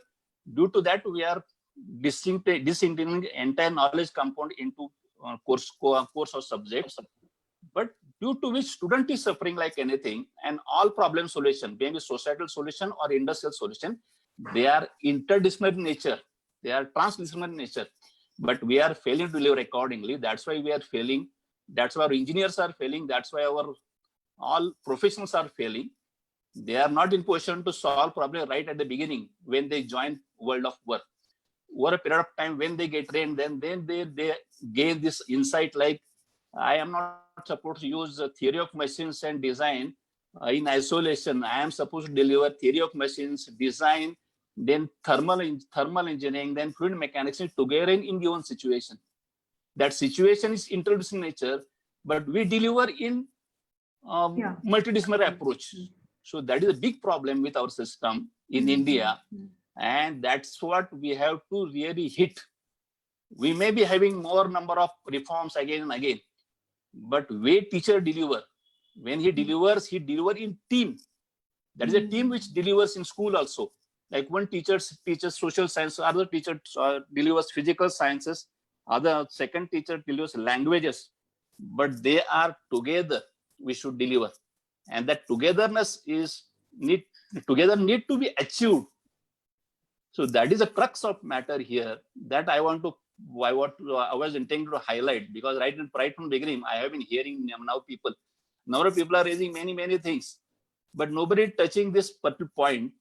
Like curriculum itself is disjointed because of our philosophy, like design curriculum. Then at school level, we want to achieve some outcomes and some competence in our student. Then we list down some number of competencies, like 10 competencies. Then we divide competence into knowledge compound. Then number of knowledge compounds we put together to frame a subject. And then subject he ask him to deliver. And when he delivers subject, at that time he delivers subject. He never hit towards competency that he has to attain, or he has to help in attaining. So that is very important. And in that case, we have to think about skill-oriented curriculum or skill-blended curriculum, like blend skills everywhere. Don't think like mathematics. I think we lost him. Mathematical skill can be achieved only in mathematics. It can be in some. So that is my way of thinking about this, and that thought process has emerged in me because I worked in the area of interior curriculum for around more than 5 to 6 years. So that is entirely missing. That is entirely missing in our system, and that is where we have to work together. And from my side, really, I did some PhD work in this area, but I could not really get it materialized because of this bottleneck or blocks in our system. Like people are not ready to hear this particular concept. One fine morning, I was discussing this concept to my mentor, and he immediately said me, Ganesh, don't talk like this. People will think you like you have become mad. This is not the way. This is not acceptable to Indian society, Indian culture. Like we are required to integrate. But our culture basically is integration, where gurus used to deliver each and everything.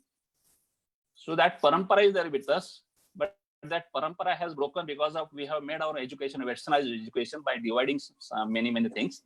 And then we are required to really synergize all these things together. Synergy is very important. That word is appeared in our policy, but synergy, how we'll be able to achieve, that is a big question. And I think you as a body and me as an individual, we can work together in this area. I have many models, 7-8 models are there. Using those models, we can prepare literature, we can prepare learning material, we can prepare subject manuals. And other thing is, when we talk about assessment, then assessment should be very focused. If suppose in the assessment, integration is missing, nothing will happen. And integration missing again in assessment also, because we assess course in isolation, every course subject in association. Really, we have to give examples which are interdisciplinary nature. If that sort of question is raised, then he will try to solve question, and then he will be able to, then in that case, transcend education knowledge part from various discipline subjects and applying to given situation. That competence he will be having at the end of his school education, at the end of his secondary education, at the end of his higher education. That is my perspective. Sorry, I'm a little late. Thank you so much for your perspective. So there are, so many comments here in the chat box. So I'll read few of them. This is me. Let me show my face. Okay. I sit in Satara in Maharashtra. I am actually a graduate engineer and postgraduate in technical education. Okay. And specialized in technical education is curriculum development. And my research is also in integrated curriculum. Okay. Great to have you here, sir. Thank you. Thank you very much. Shivani is saying, I'm working at my own institute. I have some students, they are in standard 8 with semi-English medium, but they are not even able to read spellings of little regular words they coming from. That's the biggest problem, I think, because we still did not have any clarity on this part. Ki baba, अगर 8th class के बच्चे को multiplication और division नहीं आता है तो फिर क्या होगा? सिंपल सब्जेक्ट्स अगर नहीं आते हैं तो क्या होगा? Right. We still don't have any clarity on that part. Then she's saying they are from government schools and also from rural area. Then what wrong is going to happen with them, and who actually is responsible for that? So as Shalvari said, we are really not don't have that clarity right now. If we read the document, Anvesh is saying something. He's saying for the argument of not enough budget for education, government teachers. Here are some numbers given by Jayaprakash Narayan, who was also consulted by Kasturirangan's committee regarding NEP. So there are 65 lakh students in both the Telugu states under class 10, and about 50,000 crore is spent every year. That is about 75,000 per student. The problem is not the availability of funds budget, but effective and efficient use of them. Yes. Yeah, I think we are almost at the end of our discussion. Yes. We should not, take more time. It's been 2 hours. The only important point, we have covered almost everything, but then only important point that I would personally like to raise is about technology integration, digital education, and skill-based learning, vocational and skill-based learning. So let's quickly have a chat around these things, and then we will end the discussion here. And my colleague Arushi and Ashish will sum up the session. So yeah, so anybody wants to say anything about yeah, skill-based learning, practical learning, vocational education, or let's say the technology-based education and digital education, like integration of technology. We talk a lot about integration, like there are number of apps also available, number of platforms available there, like one big platform is like I'm not getting the name right now, but Byju's is one app. Then there is a Next Education. I think they are also working on technology based thing. Then there are Educom. So finally, we can see Dipesh sir here. Dipesh sir, can I please unmute you? And you can share your perspective on technology part. Good afternoon, everybody. And I really would like to say one thing is that in the current education policy, which is now going to be implemented, one big thing which has happened is that artificial intelligence is going to be introduced at much lesser level, because earlier we were only looking at introducing at 11th and 12th. So now it is going to be at much lesser level. And from class 6, coding is also going to be part of the education. So that is a welcome step by the government. And other thing which I want to highlight here is that there has been a lot of kind of mugging up which we used to do in earlier, and this has been just going on for the past 34 years. So there is a bit of lot of practicality to the education is now going to be implemented. And one such initiative was Atal Tinkering Lab, which is right now 5,000 labs across the country. So that's a strong step almost 3 years ago, which was taken. And now I would say with artificial intelligence, with focus on the skill development, and also a welcome initiative is that after primary education, that means after class 5, you can even go for internship with companies. So that is, I think, one of the best thing which has happened, because what was happening is that till they complete 12, they were not going out and trying out either a small job or working with some organizations. So I think this is a big step which has happened, and some organizations have actually started recruiting people after class 10. So that is, I think, one of the example is IBM.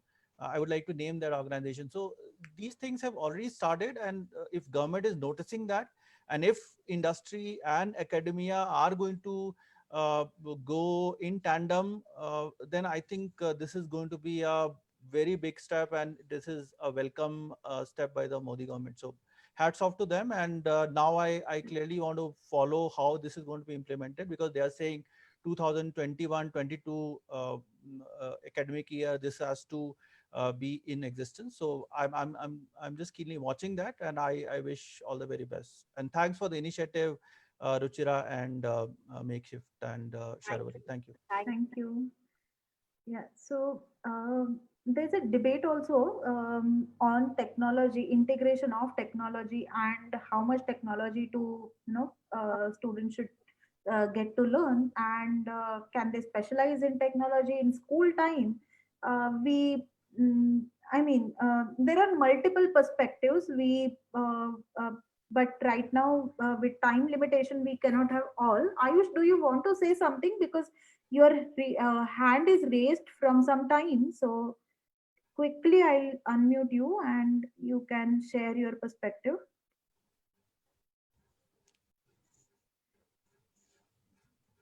Coming to skill-based education and practical learning, I would again like to reiterate the point that teacher training is required.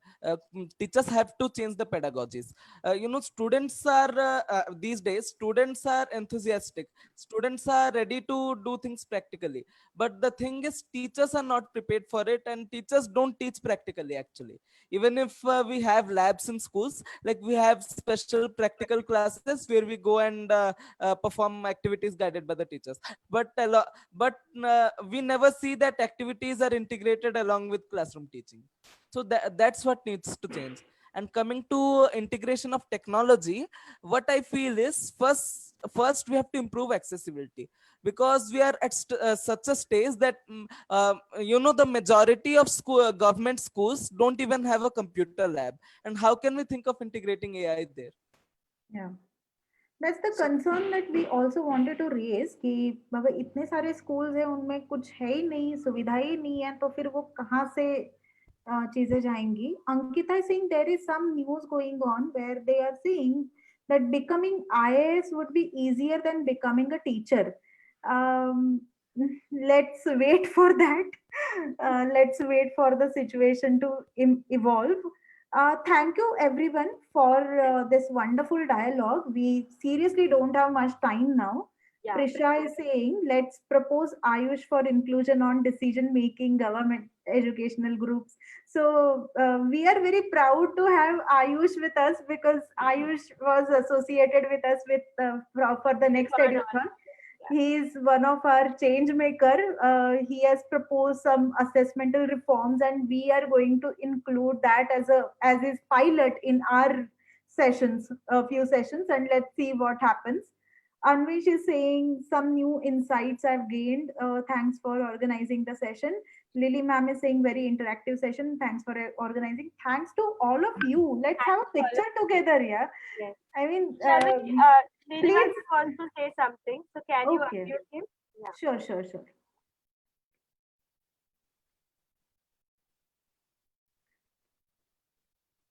Sir, I'm trying to unmute you. Acha, can I say something? Please, sir. Yes, please. Acha, I think this is a wonderful afternoon for me. I am not an education expert, but I got a lot of inputs, lot of enlightenment. Why don't you folks share this with Dr. Kasturi Rangan? He's the man behind this, and I'm sure he will have something to say about this. I'm sure Ruchira will help in this matter, and Ruchi, please go ahead. And number two, I want to say that in Mumbai, we have this Muktangan Municipal School. Share this with them, because they are a very progressive institution. I'm sure they will benefit by your dialogue this afternoon. And the third point I want to make before we close for this afternoon is I raised this point. In this education reform, is there a scenario in the long run where we'll have a system where there'll be an exam-free system? Exam-free. I raised this point in the chat group, but I don't think it came up. I hope that comes, because it'll be great. That's all I have to say. It was a great afternoon. Congratulations to Sharwari and Ruchira, and I look forward to it again. Thank you so much. Thank you. Can everybody please come on camera? Let's have a quickly picture together. Yeah, and then Ashish and Arushi yes. come up the program. So don't leave after this picture. I don't have my picture. Ruchi has got it. Switch on your camera. Please turn on your cameras. Though many of them have left the conversation, but we would really love to see all of you.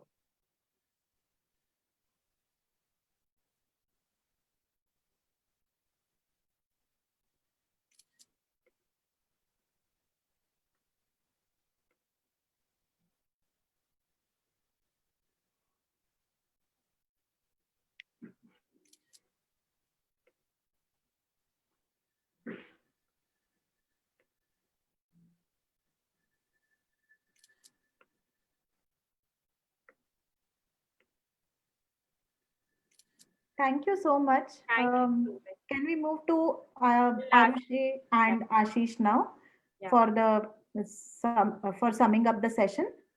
Yes. Yeah, hi. And it was indeed a very insightful session with lots of perspectives coming in.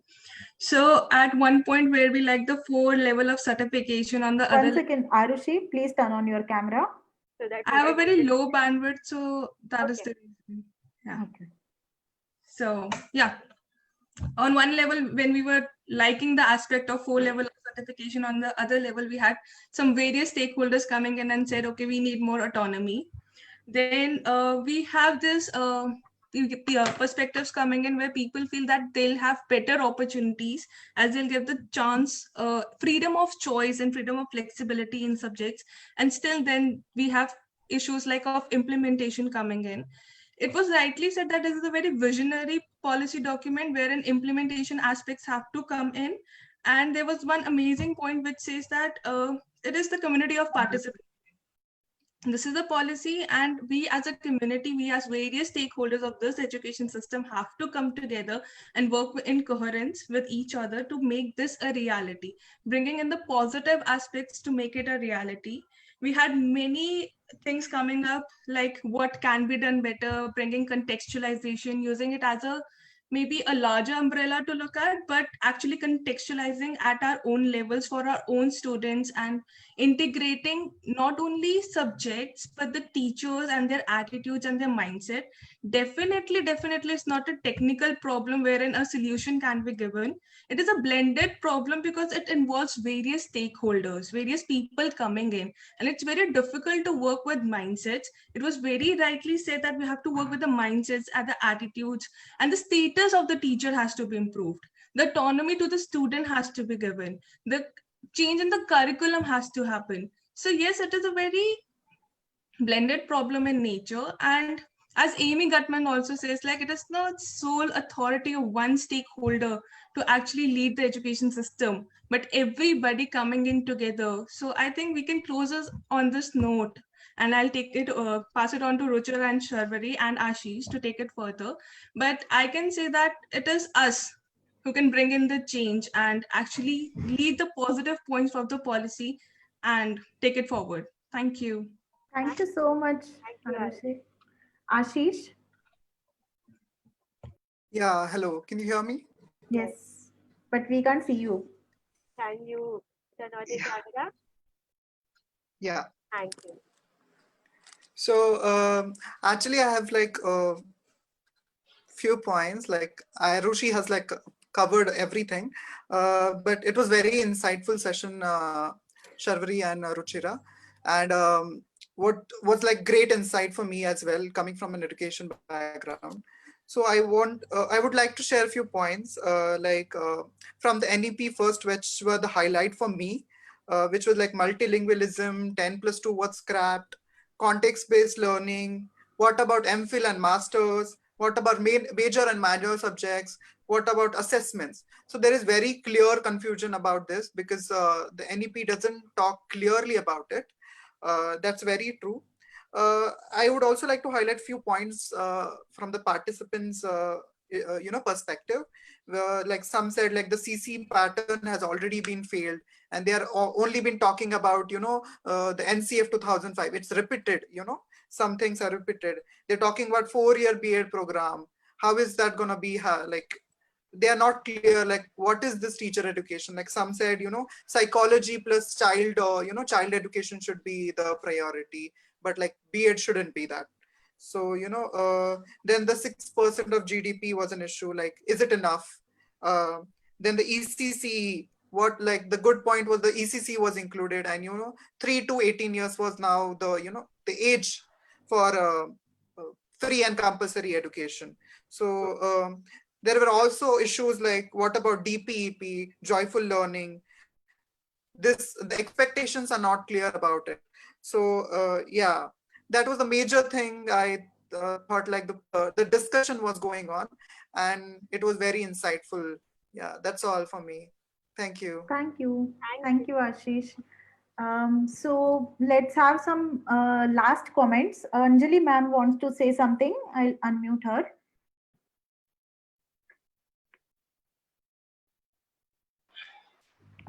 Hello.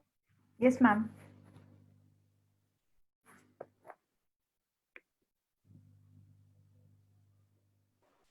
Hello. Yes, we can hear you. There is some problem here. She's getting muted again and again. Unmute. Yes, ma'am. Yeah. So I just want to say that any policy will show you results, give you results after. Again, she got muted. Yes, ma'am. Sorry. Okay. Am I audible? Can you hear me? Yes. Yes. Okay, so any policy or any new, even in globalization, in case of globalization, 91 we introduced, and the picture started getting clear after 2000 or something slowly. So we were just discussing first 10 years about the consequences, pros and cons. The same thing will happen in case of education policy also. It will take time to get the picture clear, and pros and cons will come. Thank you. Thank you. Um, So let's and any That Ayush is here, the youngest fellow in this session. That let's hope so that Ayush will be ready to admit his kid in municipality school after the correct application of this education policy 2019. So that then हम बोलेंगे कि yes, application सही तरीके से हुआ. So Ayush is now ready to admit, because today we are not ready to admit our kids to municipality or government or public schools. So I just wanted to share this. That will be the real success, that when Ayush will be ready to admit his kid into public school or municipality school. Thank you. Thank you. Thank you. So any last comment? Any before we close? Thank you everybody for. Great effort, Ruchira and Shivani.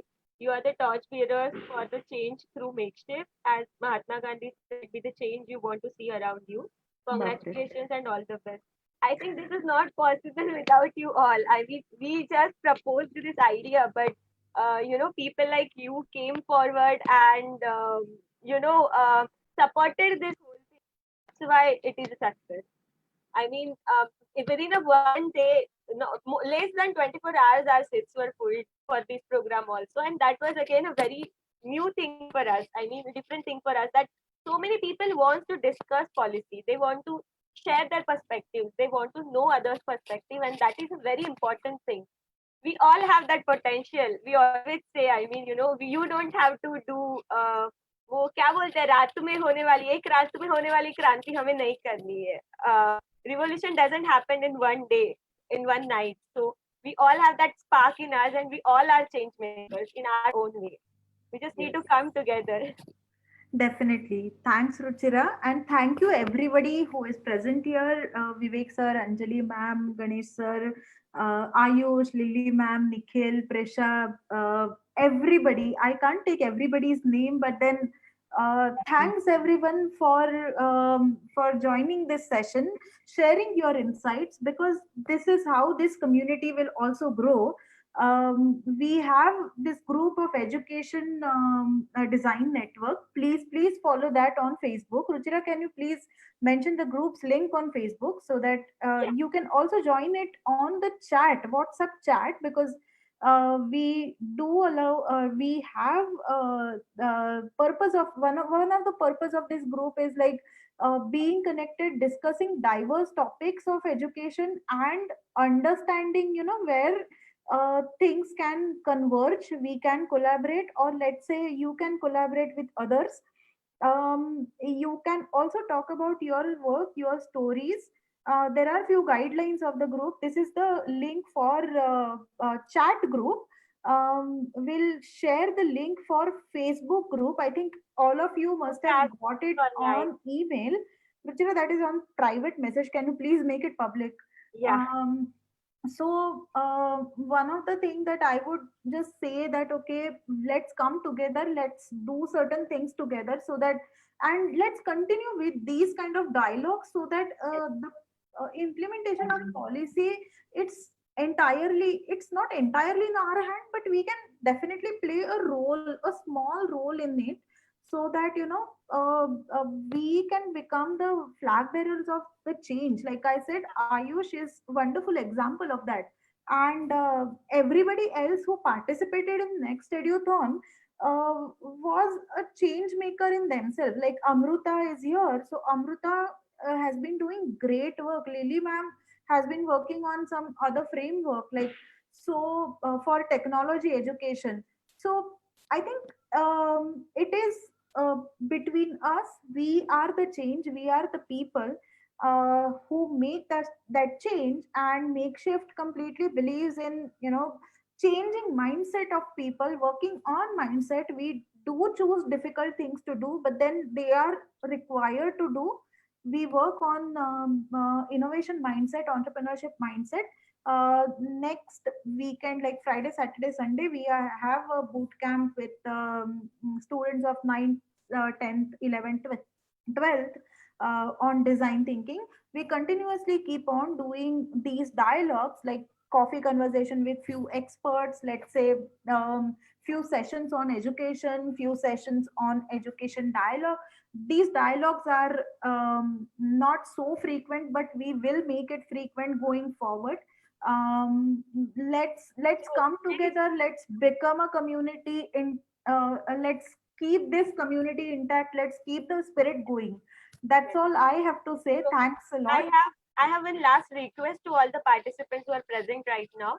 So after attending this session, so whatever feedback you have, maybe your learnings, or maybe you have another things in your mind which you want to discuss or cover, please do write to us, share your ideas with us, so that we can plan more such conversations and dialogues around those topics.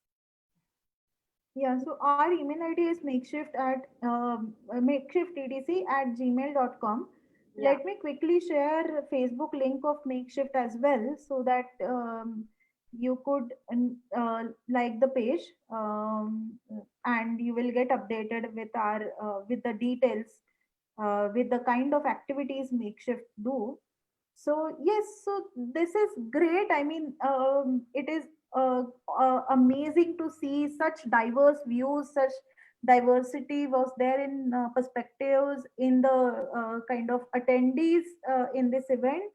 And we definitely look forward to have more and more participation from your side, maybe on the WhatsApp group, maybe on the Facebook group. Let's have these discussions going. Thank you very much. Let's not talk. Take care. Thank you Yeah, for so- your Sunday morning and Sunday afternoon. It's almost 1:30, and you gave us your 2.5 hours. That is a big time. So thank you so much. So should we take a leave? Yes, yes. Thanks. Bye bye.